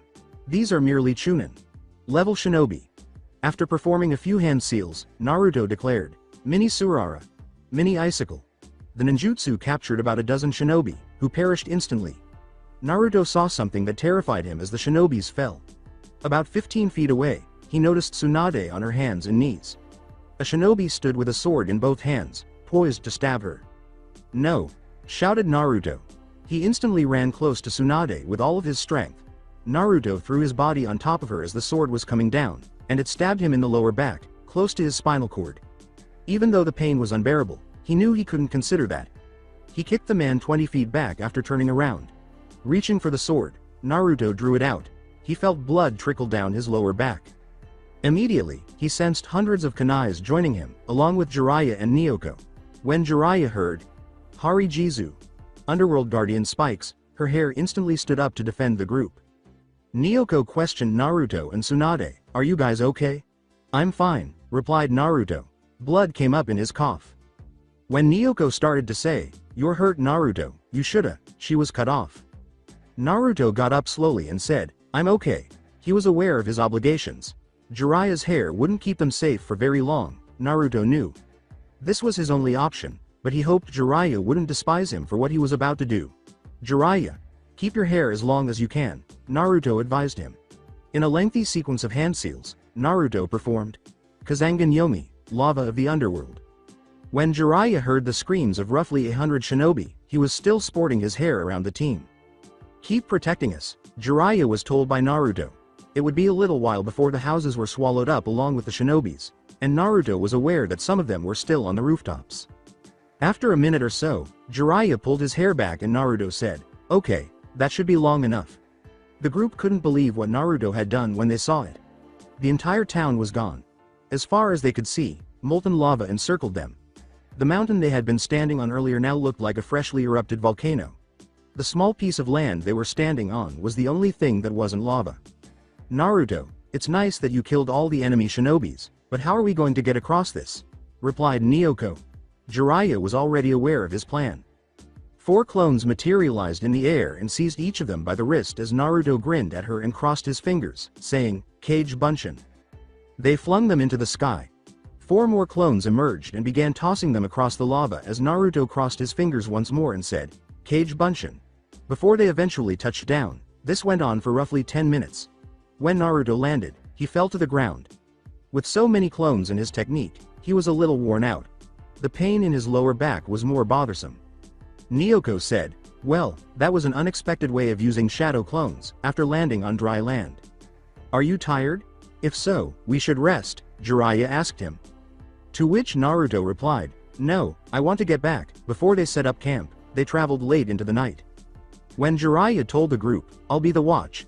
I'm not tired," he was aware of Naruto's excruciating pain. Nyoko, Tsunade, and Naruto all went straight to their tents. Naruto heard the tent slide open as he was ready to go to sleep. "Just wanted to see if you wanted something to eat," Jiraiya said to him. His rations were in his hand. "I know it's not as good as your cooking, but if you're hungry," Jiraiya laughed. Naruto's back ached as he stood up. Jiraiya sat down, and Naruto ate the ration quickly after managing to sit up and saying, "Thanks. Nice move you did back there, it was nothing. If it wasn't for you we might have been dead. I just tried to finish it quickly." He was informed by Jiraiya, "Well, I'll be going to back outside now." Jiraiya then departed Naruto's tent. Naruto reclined on his sleeping bundle. He has at least one admirer who is making an effort to get to know him. He was pleased by this and fell asleep. When they woke up, the sun hadn't even risen yet. Since they were still in enemy territory, they didn't want to spend too much time in the forest. Naruto's lower back pain worsened as he sat up. Because he was still high from the adrenaline, he wasn't able to feel it as much yesterday, but that had subsided today. Once outside his tent, he forced himself to move and walk normally. They began their journey home after packing everything. Naruto sensed that Naoko was occasionally glancing at him while they were traveling. When they arrived in Konoha, it was around 8 o'clock at night. Naruto asked, "Can you guys give Sarutobi Sensei our mission report?" Naoko said, "Sure, is there a reason why you're not coming?" "I got something to do." Naruto went to his house, unlocked the doors, and entered after the group nodded. Without hesitation, he fell to his hands and knees. He was in terrible pain in his lower back. In reality, he was barely able to keep up with the team on the way home, but he couldn't display any weakness in front of them because he was the leader. Crawling into his home, he proceeded to one of the drawers. Taking out a bandage, Naruto wrapped it around his abdomen. He wrapped himself up and lay down on the couch. He thought he could spend the entire night lying on the couch because it was so soothing. He didn't hear a knock on his door for approximately 5 minutes. Reluctantly, he stood up and responded. "I didn't get to thank you for saving us before, Naruto. I know this doesn't seem like much because I've been such an ass to you, but thank you," Jiraiya said as he stood in front of him before extending his hand. With a, "Oh, don't worry about it," Naruto shook his hand. "I hope we can start over and begin on the right foot," Jiraiya said, before beginning to walk away. "That's all I came here for. Just ask me whenever you need anything." Jiraiya departed, and Naruto nodded before shutting the door. Jiraiya saw Naoko as he was leaving Naruto's house. Jiraiya nodded to her and walked away. Naruto heard a knock just as he was about to collapse on his cozy couch. "Can't I just lie down peacefully, goddammit?" He went to the door to answer it. "Hi Naoko." "Hi Naruto. I just came here to say, thanks for saving us earlier," she said with a smile. "Oh, it was nothing. Are you sure you're alright?" asked Naoko, who could sense that something was amiss with him. "I'm fine." But he was unable to deceive her. The entire journey, she felt it. Naoko was certain that Tsunade and Jiraiya felt it too. Naoko was aware that Jiraiya would have kept his pain to himself because he was a man and out of respect for Naruto. Stupid men must always be so tough. On the other hand, Tsunade. "Oh, okay then. That's all I wanted to say." Naoko left after becoming enraged at the thought of Tsunade and having to attend to some business. As she walked out, Naruto shut the door and lay down on his couch. Naoko kept jumping from one roof to another until she arrived at Tsunade's residence. She knocked on the door when she arrived. She knocked on the door once more when no one answered. "Damn Naoko, don't have to bang the door so loud." Naoko said loudly, "Have you thanked Naruto yet?" Tsunade said, "No, why should I?" Incredulous, she asked, "Why should you?" The words, "He saved your life, not once, but twice," came out loud. As Tsunade put it, that's what a shinobi should do. Naoko became even more irate as a result. Her best friend said something that she found unbelievable. The Tsunade she grew up with was not the same as this one. Before she knew it, her right hand had become rigid and she had given Tsunade a forceful slap across the face. Tsunade gave her a wide-eyed stare. With a tone of disgust, she questioned Tsunade, "Who are you? You're not the same person I grew up with. I know you felt Naruto's pain back there. Why didn't you fucking heal him? I was going to tell you earlier, but I was glad I didn't. I was going to see if you would heal him by yourself. I thought you were, but I guess I was greatly mistaken. What has he done to you, Tsunade? He hasn't did anything wrong, but yet you treat him so bad." The hook up talk Naoko always tried to do was different from this, and Tsunade could tell. Naoko's serious demeanor was evident to Tsunade. "Was it because he beat you? I thought you would get over that." Tsunade reasoned that it wasn't because he had beaten her. Naoko went on, "Even Jiraiya got over that." Tsunade's eyes widened slightly, and Naoko noticed. "Yes, he even went and thanked Naruto. I saw him leaving when I went there. He even apologized for being such an ass to him.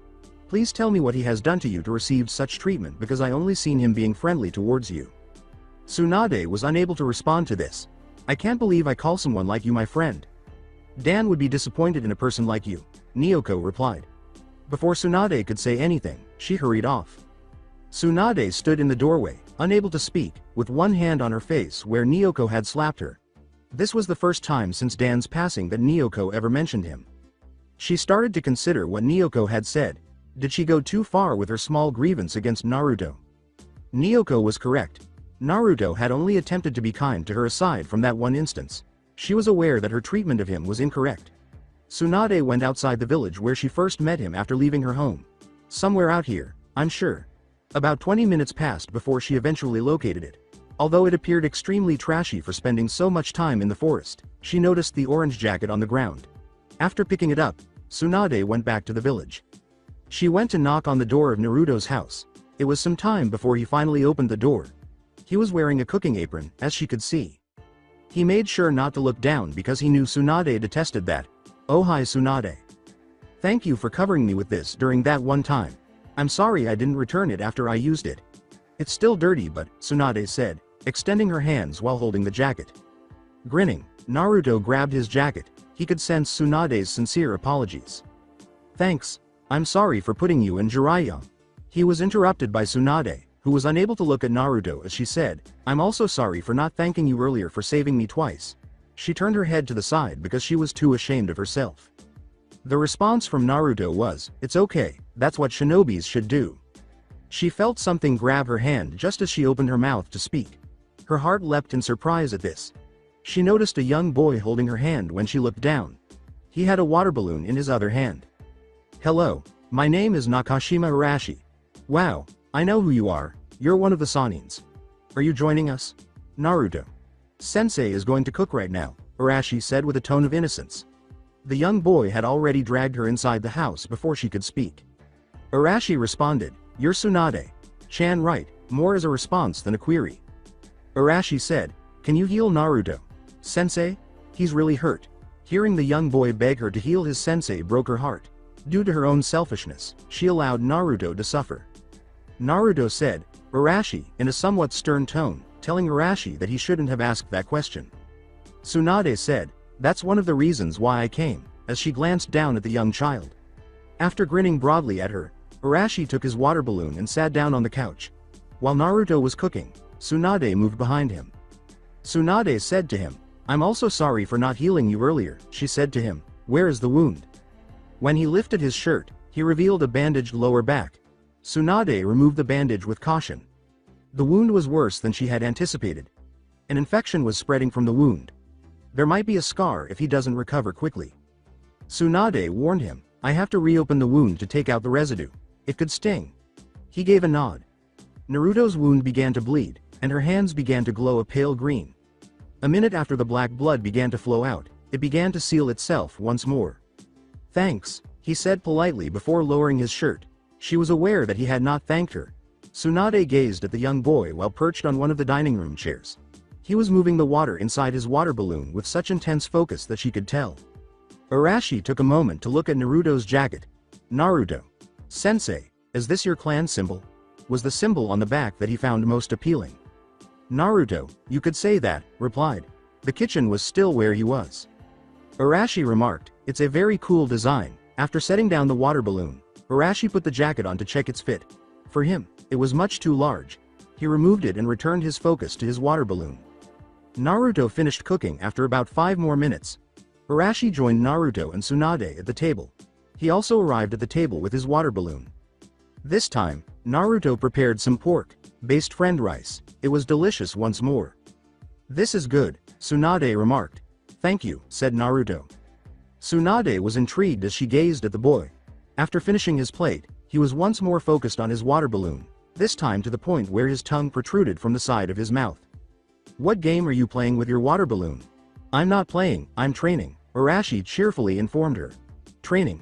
I've got to pop this water balloon using my chakra. That's what Naruto Sensei told me to do."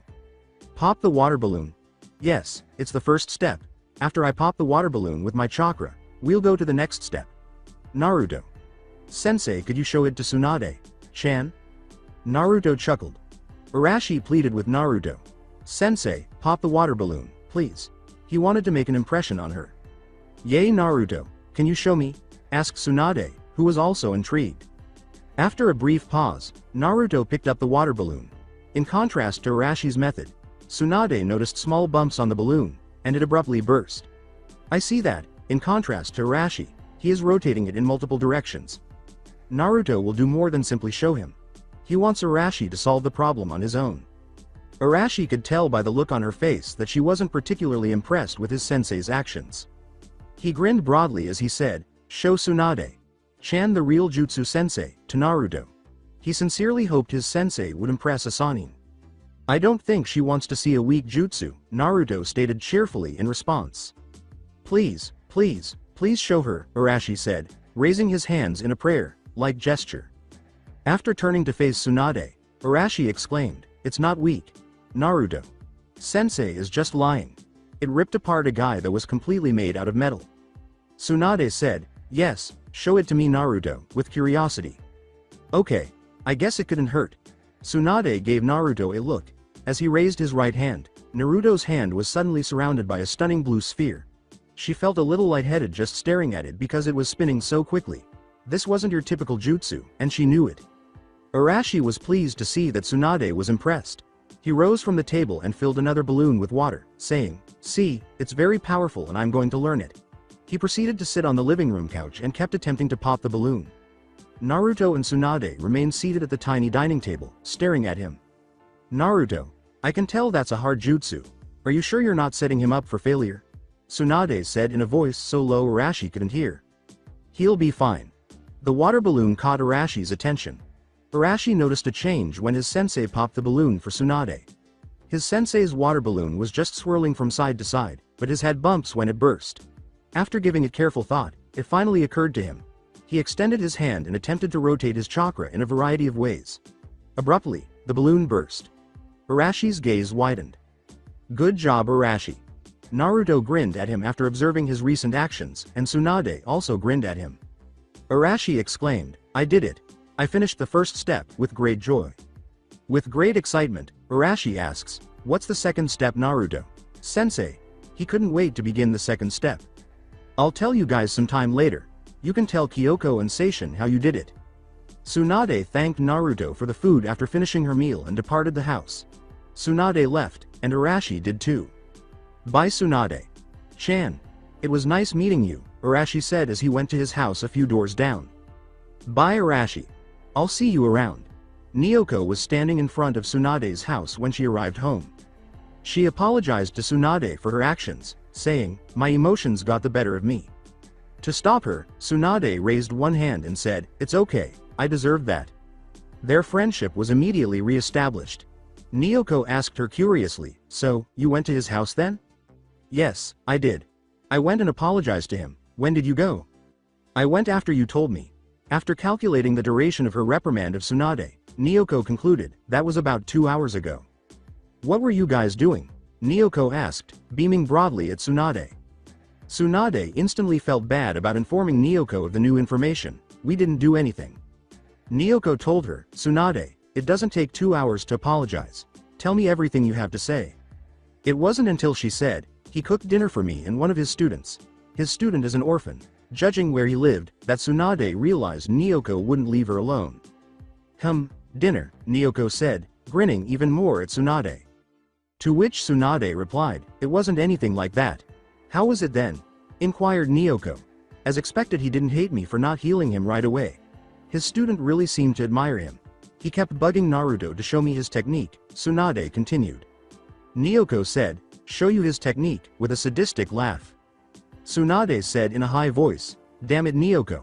I might as well not tell you anything if you're going to keep your mind in the gutter." "Fine, I was just joking with you. I know it wasn't anything like that. Go on." "Other than that, we didn't talk much. His cooking was good, as you probably already know." "Does he like you or seem interested in you?" Nyoko asked with a small frown. "I don't know. Can't expect him to just say something like that, can we?" Tsunade said, raising her eyebrows. "That's not what I meant. I know that you can usually tell when a person likes you or not. So, does he like you or seem interested?" Tsunade reflected on her time spent with Naruto.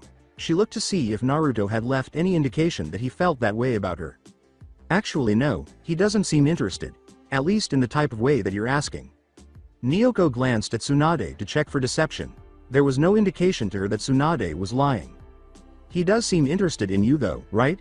As she tapped her chin with her fingers, she was thinking, I think so. It seems like he really wants to get to know me better, but not in that way. What's the point? Does it even matter? What matters is that he's an okay guy.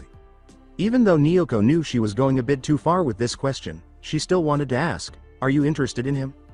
Tsunade paused, thinking, he's an okay guy. Nyoko's pointless inquiries were starting to irritate her. Tsunade entered the house and locked the door just as Nyoko was ready to ask her another question. Nyoko screamed, hey, I'm not finished with you. You come back out here right now, but Tsunade ignored her and fell asleep. Naruto washed and dried his jacket after consuming breakfast and showering. After putting it on, he went to Arashi's house with a big red backpack. As he opened the door, Arashi exclaimed, hey Naruto. Sensei. What are we going to do today? Are we going to go to step 2 of the training? Before I tell you guys what we're doing, Naruto replied, let's go and get Kyoko and Seishin. After that, they headed to the training ground to pick up Kyoko and Seishin.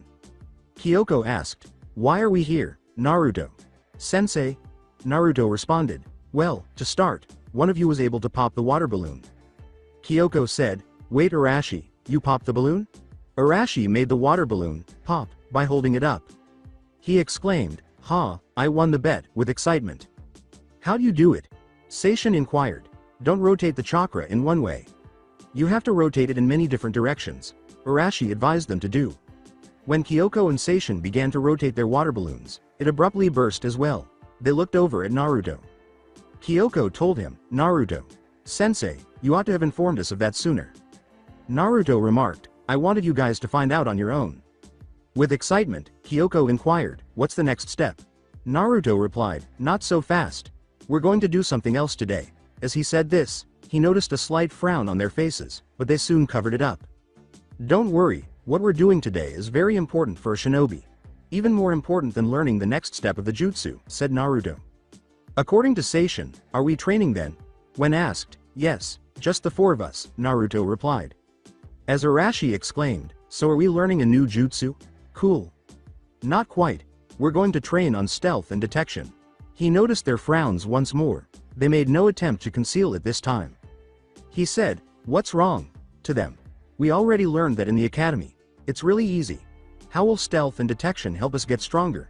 Every shinobi had to pass a test on stealth and detection even before becoming a genin, Seishin explained. Sighing, you're correct and incorrect at the same time Seishin. Yes, every shinobi has to be stealthy and they also have to know how to detect, but where you're wrong is when you said that practicing stealth and detection won't make you stronger. Stealth and detection are fundamentals of being a shinobi. But how will it help us? Wouldn't learning more ninjutsu be better? Wouldn't that make us stronger than stealth and detection? Arashi questioned Naruto. Additionally, he didn't want to train in detection and stealth all day. In the academy, he had had enough of that. It won't matter how strong you are if you weren't able to detect the person that is attacking. You could be dead before you even know it. Being stealthy gives you a quick preemptive attack and the battle could be well over before it even started. Being good at detection prevents this exact thing from happening to you. So that's why stealth and detection are very important and must always be improved on. Again, this isn't just training for you guys, I'm training myself also. They still didn't appear persuaded. Trust me on this guys, it'll save your life more than once. They nodded their heads, aware that Naruto would not deceive them. Kyoko said, okay, so what are we going to do then? After putting his bag down, Naruto opened it. There were dozens and dozens of kunais in sight. However, they had a slightly different appearance. Unlike genuine kunais, they lacked a shiny appearance and had blunt ends. Naruto exclaimed, we'll be practicing with these, and pulled one out. These are plastic kunais with blunt ends. Arashi questioned, why aren't we practicing with real kunais? Because what we're doing today is dangerous and if we practiced with real kunais it could get us killed, so we'll be using these instead. What we're doing today is real simple. We'll be playing tag with the kunais and it'll be me against you 3. There are a few rules and things to remember. The first rule is that we won't be using any jutsus during this training. The second rule is that you have to stay in the boundary. I have made these kunais work in special ways.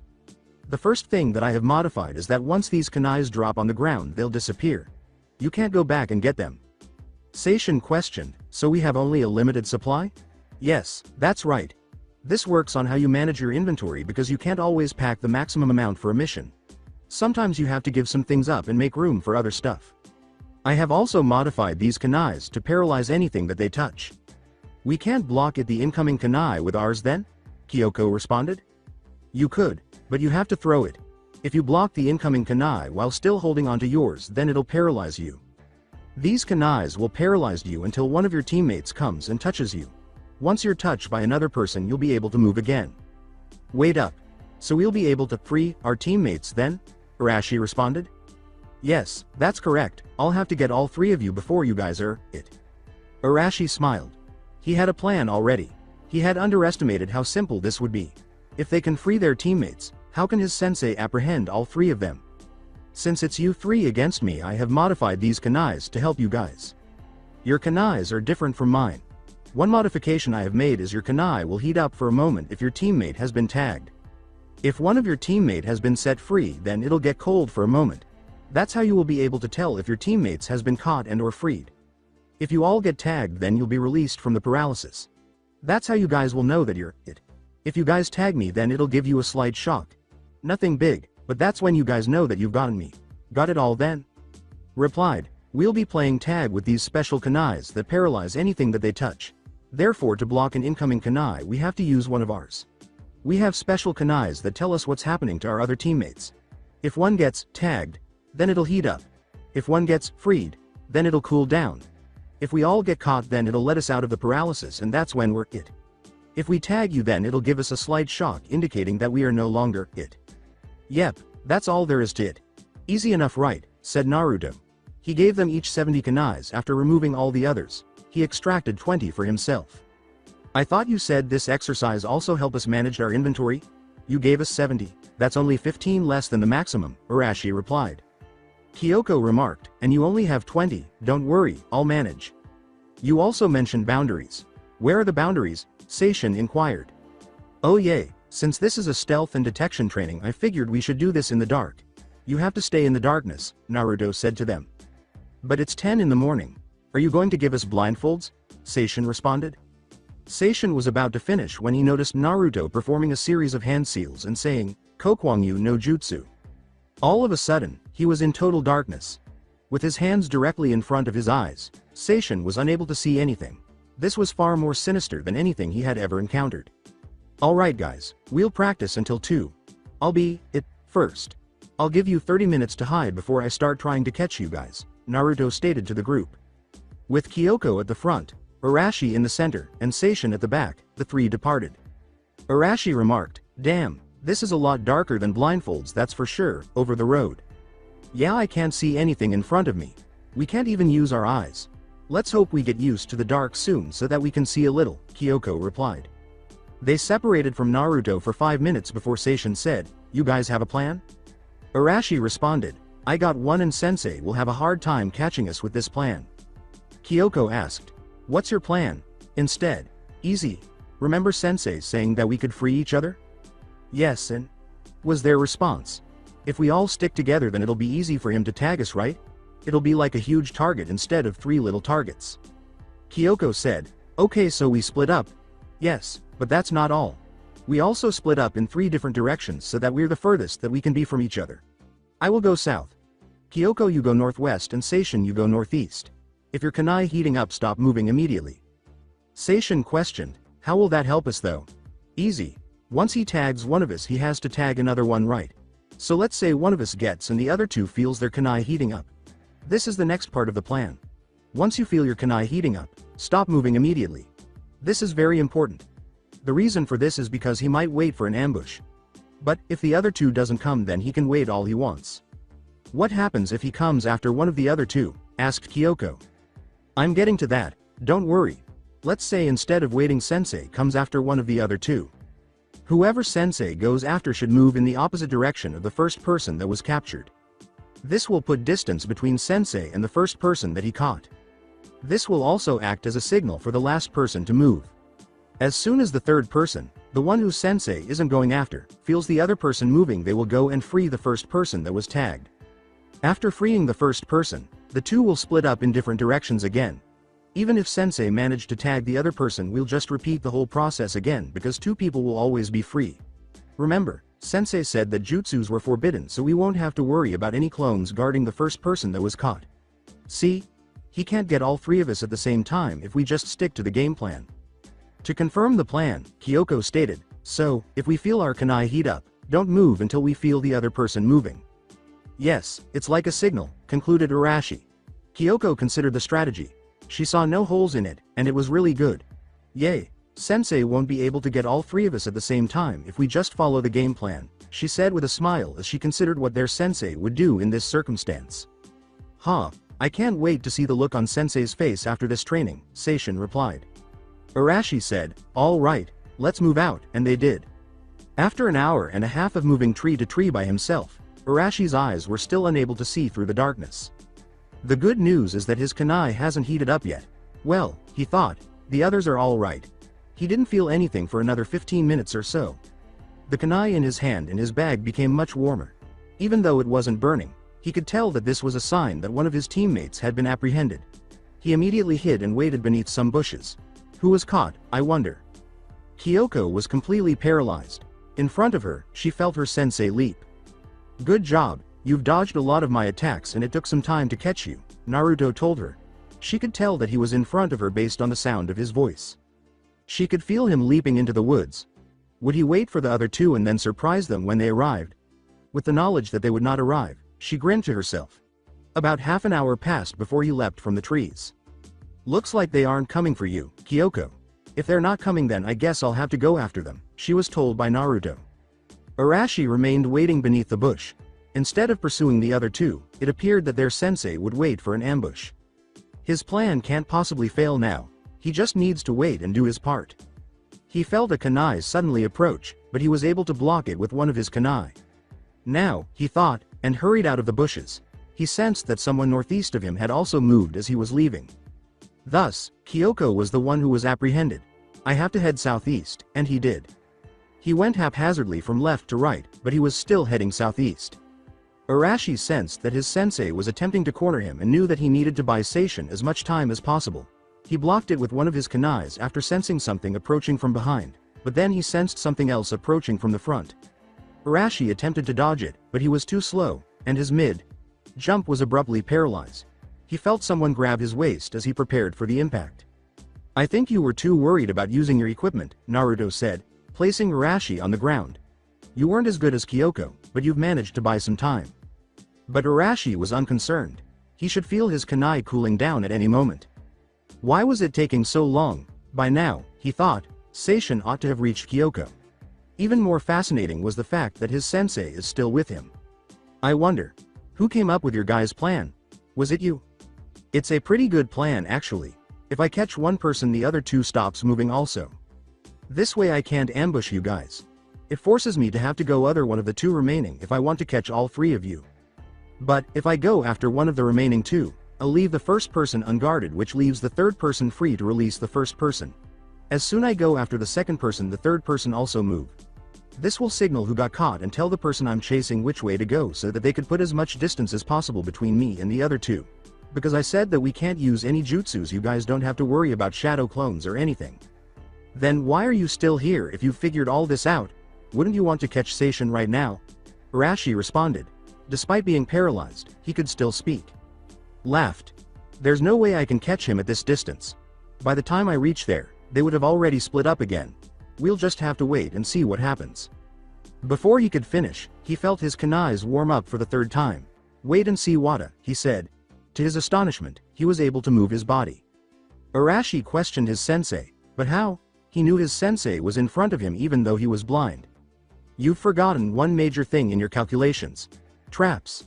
You guys are it now, so I've got to be off. He felt his sensei departing him at that moment. How was he able to be so foolish? Naturally, his sensei set up traps in Kyoko's vicinity before pursuing him. His sensei wasn't anticipating a surprise attack. In the meantime, he was laying traps. Arashi swore to himself that he had missed something so obvious. He went to join them after sensing where the other two were. When he arrived, he leapt to the spot where he sensed them. Arashi said, "It was all my fault. I forgot the simplest thing, as he joined the group. They would have perished in a real conflict. Don't worry about it. It was all of our faults. We forgot it also," Seishin replied. Yeah, I didn't even know he was putting it up and I wasn't even able to warn Seishin. I thought he was just waiting for an ambush, but he was really setting up traps, Kyoko replied. Arashi remarked, man, my eyes still aren't used to the dark. I think that's how the jutsu works. But, let's get back to the real problem. What do we do now? Kyoko addressed the group. Seishin asked them, how much kunais do you guys still have? When asked, I've lost about 15 just defending myself, Kyoko replied. With a, I've lost 2, Arashi replied. Seishin asked the group, alright, I've lost about 13. How many kunais did you guys make sensei use? I would say about 7, Kyoko replied. 3, I think, was Arashi's response. That trap used about 6 kunais, which means he'll only have 4 kunais left. If we plan this, we could get him. We still have a lot of kunais between us. And we know for a fact that we probably won't tag him just by throwing kunais at him. That's true, said Kyoko. So, that means we'll have to set up a trap for him. We'll have to make him fall into this trap. With only 4 kunais at his disposal, he won't be able to block all of it. Let's set it up then, Seishin stated to the group. They then moved to a new area and began setting up their trap there. They worked together for about half an hour to complete their trap. They reconnected after finishing. Okay, it's all finished. We still need some kunais so that we can force him to fall into our trap. Together we have about 60 kunais left. We have to make this work or we've lost. It's a one-shot deal. Alright, now all we have to do is find him. Let's look for him together because we won't be able to force him to the trap with only one person, Seishin told the others. They didn't feel anything behind them for a long time. A soft whiff signaled that someone had simply moved out of the way, and Arashi instantly threw a kunai behind him. In order to gain more ground, Kyoko and Seishin leapt away from Arashi. In an attempt to compel their sensei to go to their trap, they collaborated flawlessly. They were close to the trap after about half an hour. Come on, Kyoko thought, just a few more feet. She was aware that the other two were also running low on kunais. Then, without warning, kunais began firing in all directions. Indeed, Kyoko pondered. However, there was still no time for celebration, and she could feel her sensei rushing to get away from the kunais. He couldn't possibly avoid so many kunais coming from so many different directions. However, she was aware that this was precisely what he was doing. She felt a slight shock on her hands after about 20 seconds, which meant Naruto had been tagged. Naruto remarked, well, that was good. All of a sudden, they could see once more. That's it for the training. But we still have about 15 minutes left, Arashi replied. Well, I wasted all my kunais already so I can't tag you guys. That was a pretty good trap you guys set up. Knowing they had their sensei made the group happy. That was cool. You've managed to dodge all those kunais, said Kyoko. Naruto responded, well, not all. I got hit, didn't I? Well, I thought you would have gotten hit earlier, Kyoko replied. I never thought stealth and detection would be this fun, said Seishin with excitement. That was a fun game. We should do this again. The other two gave a nod of agreement. Since you guys won, let's say I treat you all to lunch. I'm getting pretty hungry myself, Naruto stated to the group. Jiraiya was seated in a corner of the restaurant when Naruto arrived. He felt something tug his hand in a different direction just as he was ready to join him. His hand was being pulled by Arashi, who said, let's go sit with Tsunade-chan. Arashi noticed that Tsunade and an unknown girl were seated in the corner. He liked Tsunade, the first older girl he had ever spoken to. He also wanted to speak with her further. Arashi drew Naruto in the direction of Tsunade and Nyoko before he could respond. As Naruto and the group made their way to their table, Nyoko said, hi Naruto. Is this your team? Are you guys joining us for lunch? Arashi asked Naruto, if that's okay with you girls?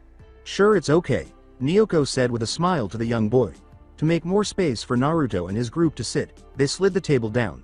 On one side were Tsunade, Naruto, and Arashi, while on the other side were Nyoko, Kyoko, and Seishin. While Kyoko stood between Nyoko and Seishin, Arashi stood between Naruto and Tsunade. I never seen you before. I know all the Junins and some Shunins, but I haven't seen you, Kyoko said, glancing up at Nyoko. I'm Nyoko. The reason why you don't see me is because I'm an Anbu member. Wow, that's awesome. You must have killed plenty of people then, said Kyoko. Nyoko chuckled and said, a few, here and there. She had already grown fond of the child. Hi Tsunade-chan, Arashi said with joy as he looked up at her. Tsunade said, hi Arashi, what did you do today? We were training how to detect better and also to be stealthier, Arashi replied. That's good. You know that those are two of the most important attributes of being a shinobi, Tsunade replied. I thought that it would be boring at first, but it was real fun, Arashi stated to her. Tsunade questioned him, really? What did you guys do? And Arashi started outlining the jutsu and kunais that Naruto employed to make it totally dark. Wow, maybe I should use that sometimes. I can never find out an interesting way to train in stealth and detection. And here I am in Anbu, said Nyoko. She was also paying attention to Naruto's training methods. At that moment, the waiter showed up, and they placed their order. Tsunade asked, is there something you wish to ask Arashi? After noticing that Arashi was staring at her. Arashi questioned her, why is your chest so big, Tsunade? Chan. When he was younger, he always wondered this, but he was unable to ask any older girls because he didn't know any. He made the decision to ask Tsunade now that he knew her. Naruto merely grinned to himself as Nyoko covered her mouth and burst out laughing. Tsunade blushed a little. Not only you, but all the older girls. I figure I would ask you since you have the biggest one, so you probably know the most, Arashi added after noticing that Nyoko and Naruto were laughing. Nyoko laughed even harder at this. Tsunade was unsure of how to respond to the child. The boy was asking a very innocent question, and she could tell that. At that moment, she heard the other young boy raise his voice. Easy. Girls can't control their chakra output like guys. Therefore, the bigger the chest the stronger they are, Seishin explained. Kyoko responded, that's not true, upon hearing Seishin. Yay, it is. I also questioned myself about this before, and when I asked my parents they never told me the answer. So after thinking about it for a long time I came up with this conclusion, Seishin replied. Well, it's wrong, said Kyoko. No, you're wrong. Prove it then. Fine, said Seishin impatiently. Are you strong? Look at your chest. Who's the strongest girl in this village? Asked Seishin. Since everyone was aware that Tsunade was the strongest, he didn't wait for a response. Now, look at her chest. My point is proven, Seishin stated. He triumphantly crossed his arms. Kyoko was at a loss for words. Tsunade had the largest chest and was the strongest person in the village. As she started to perspire, she said, well, what about all the non-shinobis then? I see many non-shinobis that have chest. Well, are they as big as Tsunade? Chan's? And this only applies to shinobis, was Seishin's triumphant tone. Kyoko begged, tell them it's not true, Nyoko. That's not true. Nyoko found Seishin's explanations amusing. It was awfully wrong, but it was pretty good, she thought. When asked, no, it's not true, Nyoko replied. Told you, said Kyoko. She just wants to comfort you, Seishin replied. After considering the two justifications, Arashi said to Nyoko, wow, you're pretty strong also. Nyoko merely laughed. Arashi, don't tell me you believe Seishin's explanation, Kyoko told him. When she realized that Arashi had accepted Seishin's theory, she slapped herself across the forehead in shock. When asked, well, it was better than yours, Arashi replied. They began eating as soon as the food arrived. Even if it doesn't measure how strong you are, I think it's very nice, Tsunade. Chan, Arashi remarked, raising his gaze to Tsunade. Tsunade said, thank you, as she looked down at him. Naruto. Sensei, what do you think of Tsunade?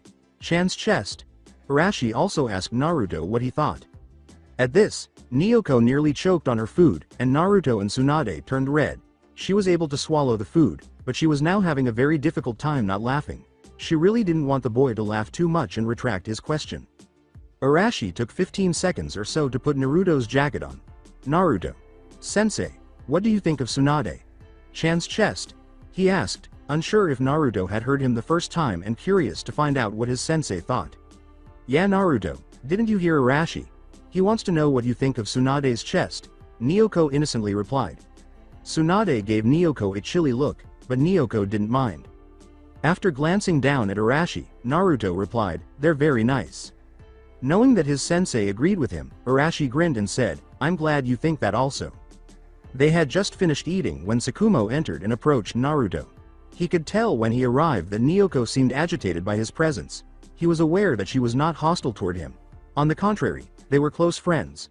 Tsukumo was aware that he was entering an area she didn't want him to be in. Tsukumo said, I was just wondering if you and your team have a mission right now, to Naruto. No, not right now. Why? I've got a mission and I need some more people. Sarutobi. Sensei said that I could take anyone. I was planning on taking you and your team. What rank is it? Rank. This did not sit well with Naruto. For his new team, he believed the rank was too high. With knowledge of Naruto's thoughts, Tsukumo remarked, "Don't worry, I'll die before your team if it came to that." Until he saw the expression on his team's face, he was going to turn down the mission. When they heard Tsukumo say, "A rank," their eyes blazed. "Before I accept, I'll have to see what kind of mission it is."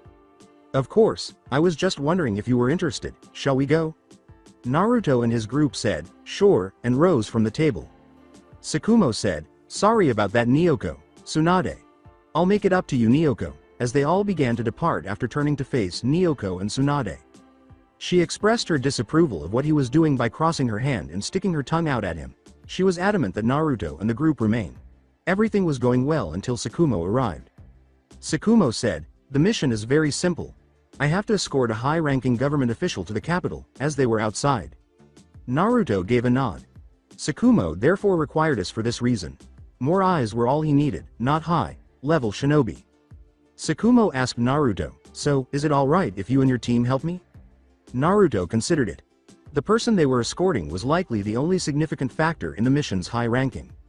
"Sure, we'll help you on this mission. Alright, let's inform Sarutobi, Sama." Tower of Hokage Tsukumo told Sarutobi, "Hey Sarutobi, Naruto and his team are going to help me on this mission." "Okay, come in, Kin." An elderly man in his 50s entered. He wore a large brown coat that reached his knees, and the top of his head was bald. He carried a cane as well. He said, "Is this my escort?" to Sarutobi. Sarutobi told him, "Yes, you already know Tsukumo. This is Naruto." Kin questioned impolitely, "Is he competent enough for the mission?" "Of course he is," was Sarutobi's first response. Sarutobi was not believed by Kin. Tsukumo and one of the three Sanins or someone with a bloodline were always present to escort him. He didn't think this new person was strong. "Don't worry, Kin. Naruto is one of the strongest shinobi here," said Tsukumo. "Alright if you say so," Kin answered back. They then departed from Hokage Tower and set out on their quest. Kin was in the center of them as they walked side by side through the woods. "The capital isn't that far away, but if we're just walking, it will take us a long time, perhaps a day or two," Naruto reflected. About half an hour into the walk, Seishin said, "You're the White Fang, right?" "That's correct," replied Tsukumo. With great interest, Kyoko inquired, "Are you stronger than the Sanins?" The White Fang was said to be more powerful than all the Sanins. Tsukumo laughed as she told her the truth. "I can beat them 1 versus 1 sometimes. With them working together it's real hard, but once in a while I beat them. I don't know why you guys are so interested anyways. Your sensei beat Jiraiya and Tsunade at the same time." Each of them gave Naruto a closer look. This information was new to the team. Kyoko questioned him, "How come you never told us that before, Naruto, sensei?" "There was no reason for him to tell you guys," Tsukumo responded on Naruto's behalf. Arashi questioned, "Naruto, sensei, are you stronger than Tsunade Chan then?" The news thrilled him. Although Naruto believed he could defeat Tsunade with ease, he didn't want to brag, so he looked down at Arashi and said, "It depends on a lot of circumstances, Arashi. Sometimes I will win while other times I will lose." To see if Tsukumo agreed with Naruto, they all turned to look at him. Tsukumo indicated to them that Naruto was correct by nodding his head. They kept walking until Naruto stopped them at about 5 o'clock. The group nodded when Naruto asked, "You feel that?" Tsukumo replied, "Yes, there are 10 shinobis approximately a quarter of a mile away. They're coming for us. You guys stay put and protect Kin," said Naruto. He didn't want to cause trouble for his team because he thought these guys were Chunin to low Junin level. Naruto sensed that someone else was following closely behind. He sensed that this individual was the most powerful. As Tsukumo pulled out his white chakra blade and Naruto pulled out a kunai, the three children prepared themselves, holding their kunais in front of them. They were waiting for the opponents, standing side by side. Tsukumo smiled and said, "I get to see what you're made of." "So do I," said Naruto. 9 shinobi suddenly materialized on the surrounding trees in front of them. Tsukumo and Naruto went straight to confront them. As soon as he engaged a shinobi, Naruto slashed his throat to kill him.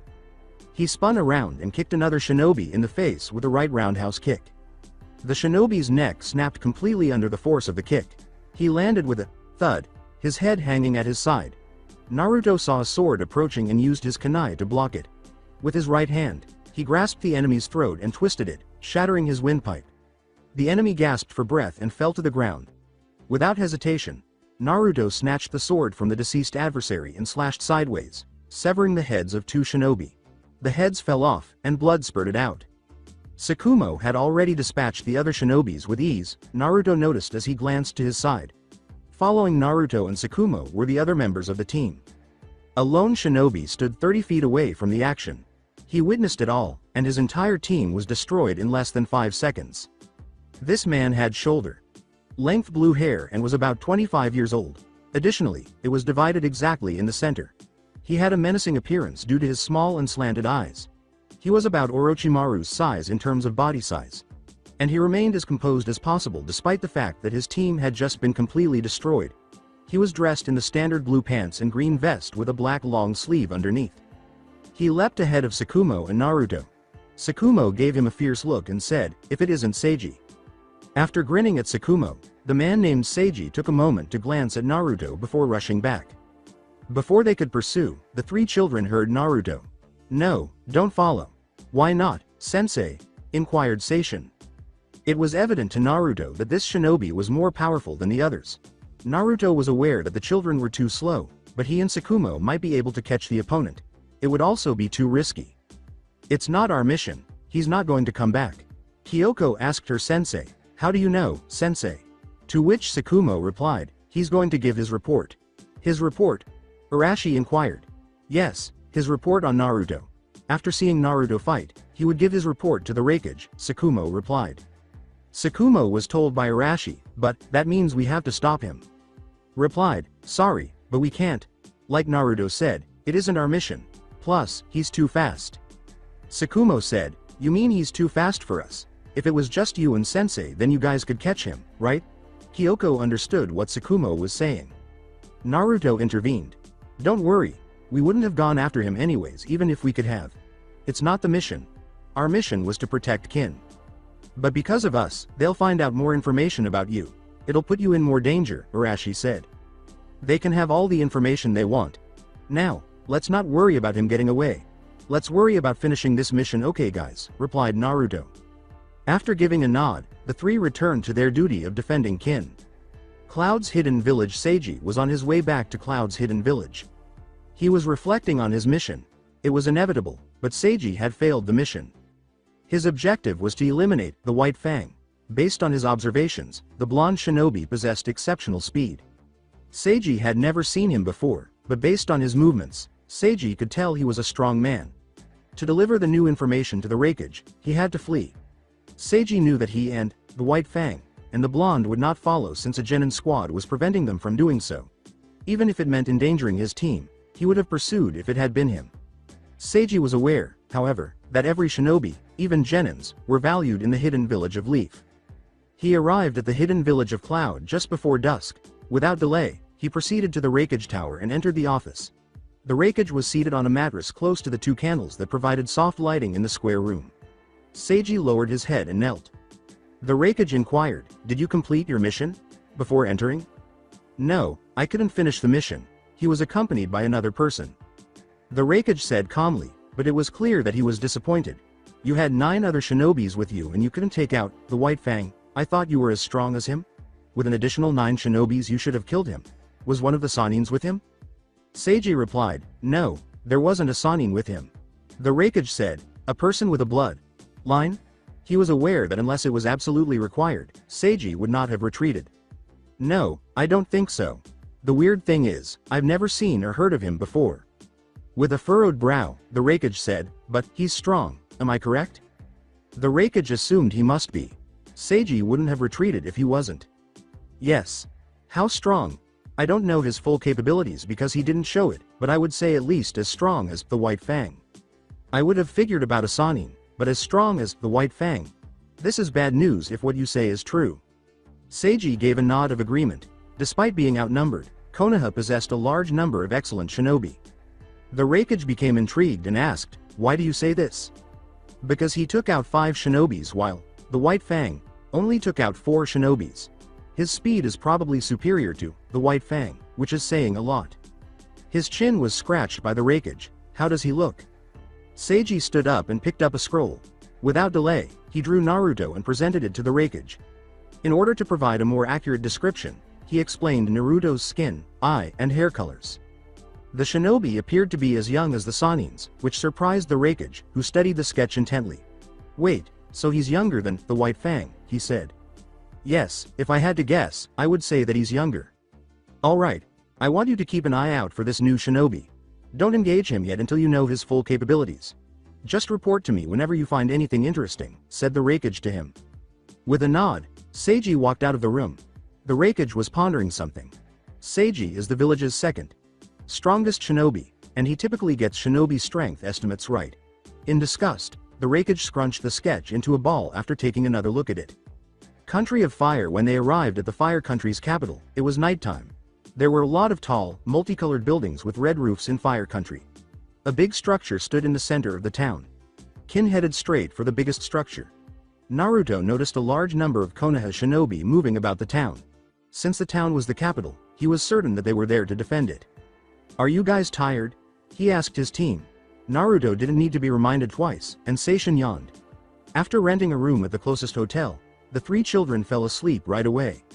So, Naruto, do you want to go and gamble for a bit before we head back tomorrow? Tsukumo inquired. I don't have any money with me, Naruto replied candidly.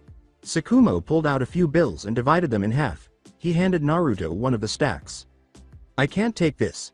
Tsukumo put the cash in Naruto's vest pocket and said, come on, it'll be more fun if you come also. Tsukumo and Naruto visited the closest gambling establishment. Many shinobi greeted Tsukumo as he opened the door. Hey, Tsukumo.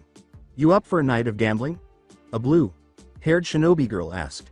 Her eyes were light green. She only had medium-length hair that reached her armpits. She had an unlit cigarette in her mouth and was about 30 years old. Yep, that's what we're here for, replied Tsukumo. He sat down with Naruto and 6 other shinobi. The blue-haired girls asked, who's your cute friend? I've never seen him, despite the fact that he wears a Konoha forehead protector. Tsukumo announced to the others, Oki, this is Naruto. Naruto, this is Oki. Naruto will be joining us tonight. The more the merrier, a shinobi with brown hair said. His square spectacles dangled at the end of his nose. Tsukumo inquired, what are we playing today? We're playing poker, the shinobi with the brown hair declared. Not knowing if Naruto played cards at all, Tsukumo asked, do you know how to play Naruto? Tsunade had taught Naruto a lot in the past. He was aware of the rules, but he also understood that playing poker required skill, which Tsunade had not taught him. He consistently won when they played, but since Tsunade wasn't the best gambler, it didn't really matter. Naruto, yes, I know the rules, answered. Only Oki, Tsukumo, and Naruto remained after 3 hours of play. They had lost all their money, and the others had gone. It was Tsukumo, the short stack. At last, Oki defeated Tsukumo. So, it's you and me, Naruto, Oki informed him. The chip lead was roughly 3-1 in her favor. After much effort, Naruto eventually broke even with her. An additional hour passed before he was able to defeat her. Well, guess that's it for tonight. I lost, but it was fun, Oki replied. Naruto had a wad of cash from his winnings when he and Tsukumo returned to the hotel. Naruto divided the money in half and handed it to Tsukumo before they retired to their separate rooms. What's this for? Inquired Tsukumo. Naruto remarked, it was your money in the first place. Pushing it back, Tsukumo said, no, I can't take that, you won it. I got to repay you because you split half your cash with me. Well, it wasn't this much, you can just give me what I gave you. After shaking his head, Naruto put half of the money in Tsukumo's vest. There were too many bills, so he had to stuff them into numerous pockets. No, you got to take half of the winning, he said. Tsukumo let out a sigh. Hey Tsukumo, yeah? Who was that shinobi earlier? Do you know him? I could sense he was pretty strong.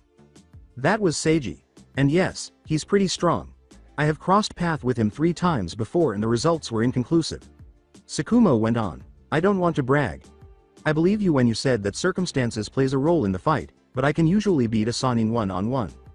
So, Seiji has a good chance of beating one of the Sannin when they're by themselves?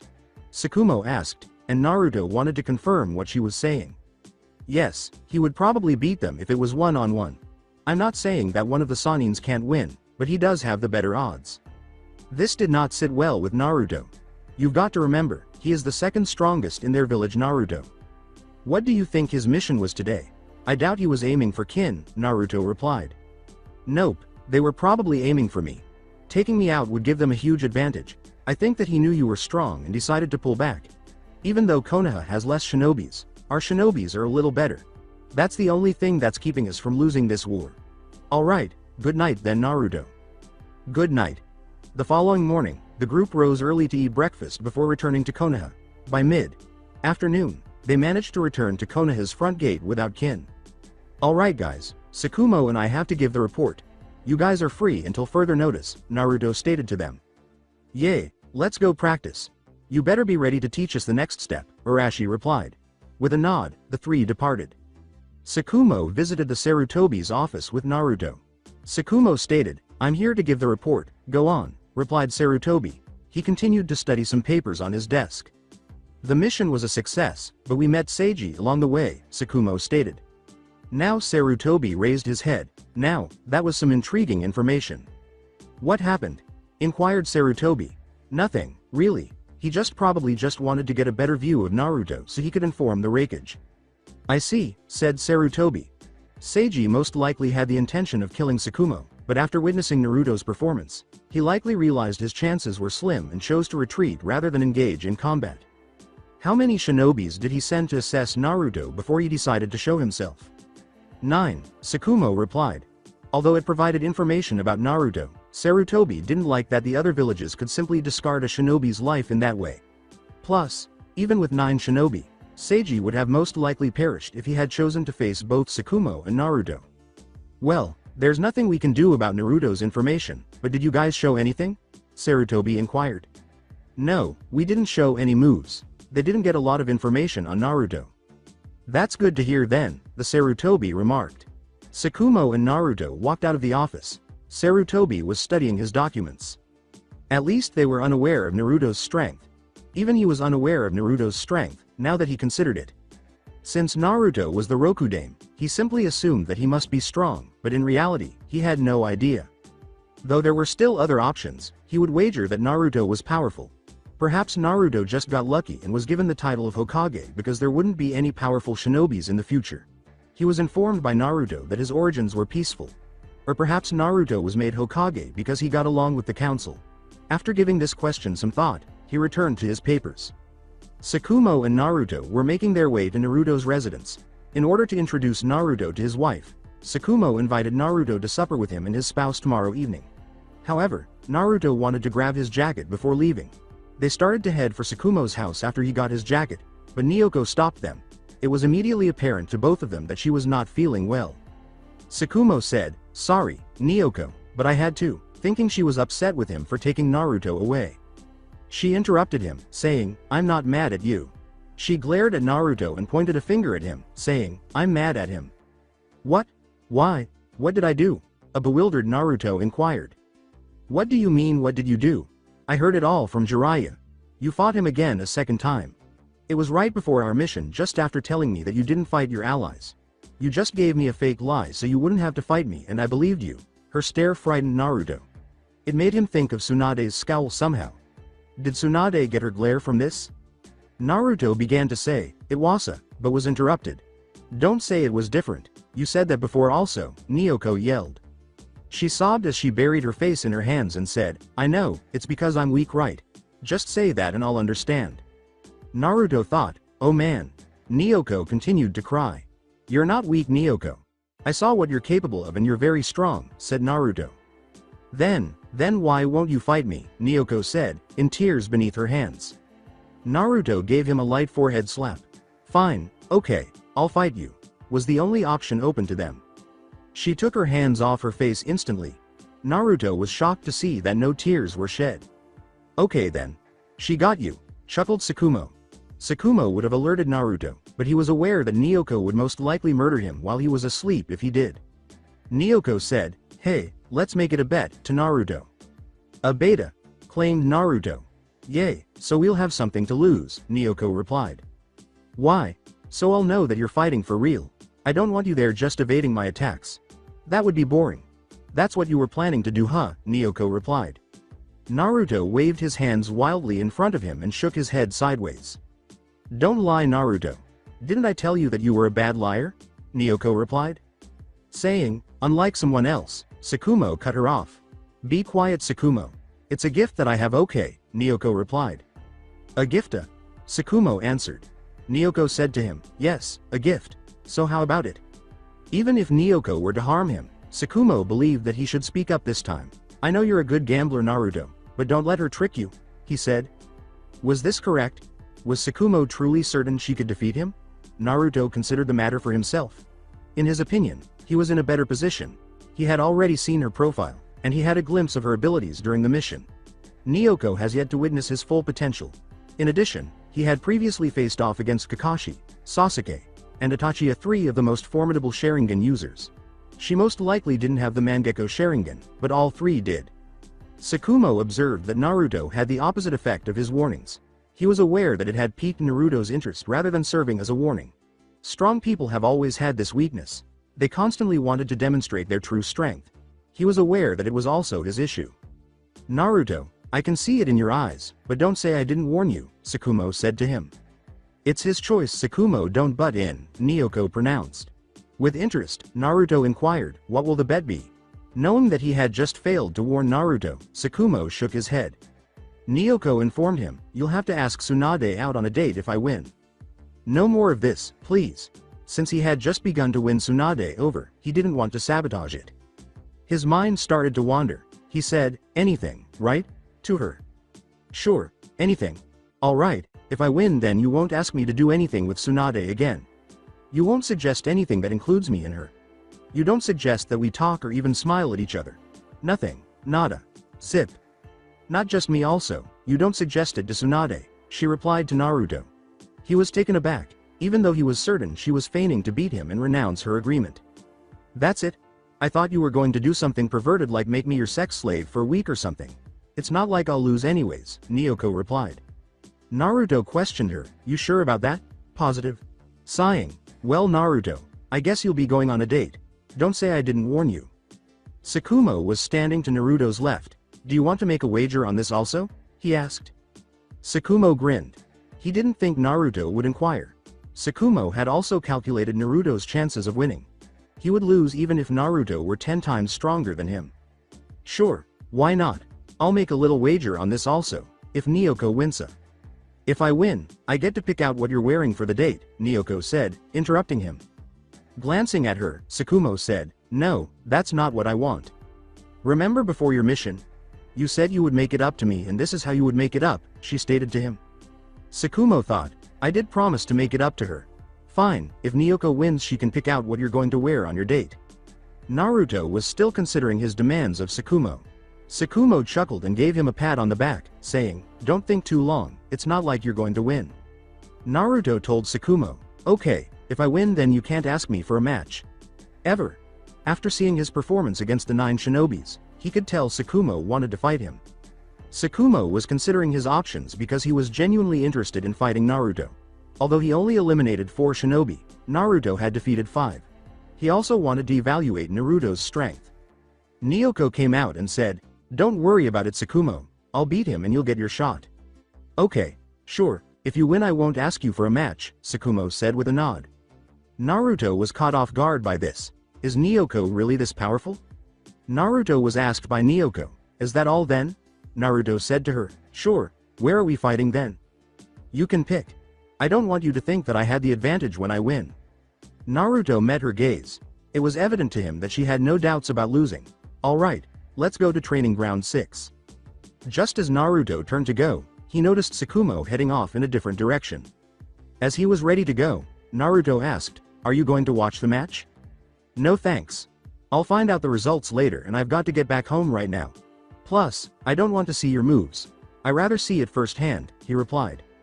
Nyoko said, so, just me and you then, to Naruto. Nyoko went to training ground 6 with Naruto. Both of them were in the open field. They both assumed their fighting positions. Naruto told her, whenever you're ready. Nyoko appeared behind Naruto after activating her Sharingan. He leapt to his feet and moved out of the way before she could get a punch through to the side of his stomach. Exactly as I had imagined. She's quick, but not nearly as quick as Itachi or Sasuke. In order to find out how fast she actually was, he made the decision to match her speed and gradually increase it. Even though none of his attacks had yet to land, Naruto could see that she was finding it more difficult to avoid them as he accelerated over time. Naoko abruptly stopped using taijutsu after about 5 minutes. "Is something wrong?" inquired Naruto. Naoko's voice was upbeat as she said, "I see what you're doing. How about we skip this warm up and fight for real?" With a raised eyebrow, Naruto asked, "Are you sure?" She gave a nod. Naruto grinned at her and said, "Okay, get ready then." After giving another nod, she assumed her fighting stance. Naoko was staring at Naruto when he abruptly vanished from view. There was time for her to gasp. When she activated the Sharingan, this was the first time someone had vanished from her view. She noticed Naruto's right hand approaching her left side of the face out of the corner of her eye. Naoko was met with a knee to her face even though she was able to duck beneath it. She was knocked down by this, but she jumped up right away, about 20 feet away from Naruto. "You're pretty fast. He's so fast that he makes me lose sight of him when my Sharingan is activated," she said, licking the small drop of blood that trickled down the side of her mouth with her tongue. She was having a great time. Jiraiya told her that Naruto didn't go all out for him. Naoko was pleased that Naruto genuinely wanted to win, even though she was aware that he was still keeping a lot to himself. She swiftly performed a few hand seals as Naruto approached and uttered the words, "Kori Yuka, ice floor." The ground instantly turned to ice. Naruto lost his balance due to the high speed at which he was traveling. Looking straight ahead, he saw that Naoko was poised to stab him in the face with a kunai. Naruto was able to dodge the attack by bending his body at the last second. Naruto managed to remove his jacket as he twisted his body to evade the attack. He was able to throw his jacket around her forearms while clinging to the sleeve. Naruto managed to twist her hand behind her as the jacket encircled her wrist. Standing right behind her, controlling her right hand, was Naruto. She experienced severe pain in her right shoulder as he pulled the jacket up. "You give up?" inquired Naruto. "No way," she said right away. Naruto exerted a little more effort to pull up. When Naoko did this, he made a little sound. "Look, Naoko, just give up. I don't want to dislocate your shoulders." Instead of responding, Naoko raised her right leg. Naruto lost his hold on the jacket when her hamstrings made contact with his sensitive spot. As he collapsed, she performed several hand seals, including Mizu Bakufu, Water Blast. Naoko was aware that this was a very weak jutsu, but each time she performed a seal, her shoulder hurt. The purpose of the jutsu was to stall him, not to harm him in any way. She directed the tiny, basketball-sized pool of water that had formed in front of her in Naruto's direction. Naruto's knees were stuck to the ice as a result of the water's contact with it. While his knees were still stuck to the ice, he performed a few quick hand seals using Housenka no Jutsu, Mythical Fire Phoenix technique. Naoko was hit by roughly 10 fireballs, but she was able to avoid them all and fled into the woods. Holding her right shoulder, she walked as quickly as she could through the woods. If he had wanted to, he most likely could have broken it. At last, Naruto got off the ground and began to move carefully through the forest. Naoko was waiting for Naruto while positioned behind a tree.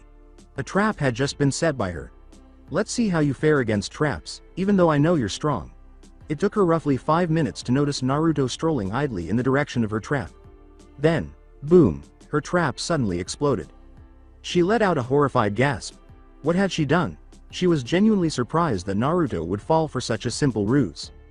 Another voice said, "You know, if I didn't know any better I would say that you were actually worried," from behind her. Instead of looking behind her, she focused on the trap. Naoko's eyes widened as she noticed a puff of smoke. A copy. Just behind her, Naoko stepped on a branch, and Naruto was abruptly snatched up by a net from beneath him. "You talk too much, you know that," she screamed at him. A second clone then appeared out of nowhere.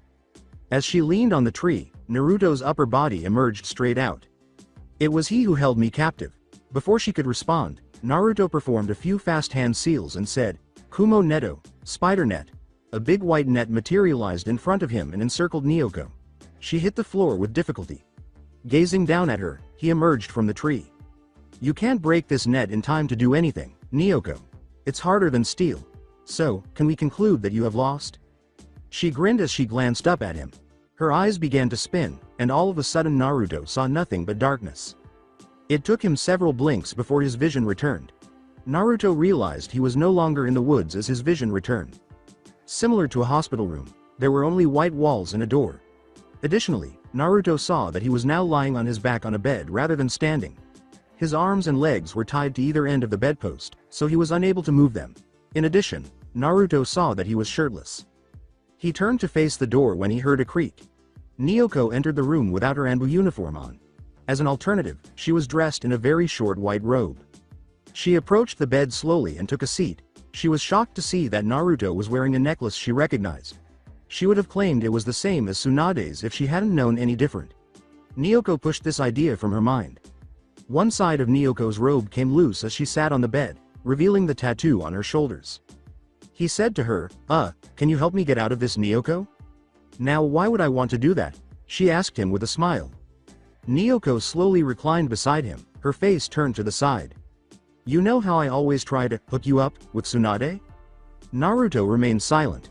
Well, I was just thinking. Maybe you don't want to get together with her. Maybe you want to get with me, she said in a gentle yet insidious manner. She moved her index finger slowly up and down his body while she was saying that. Stop joking, Nyoko, and help me get out of this. I really don't think you want to get out. What are you going to do to me?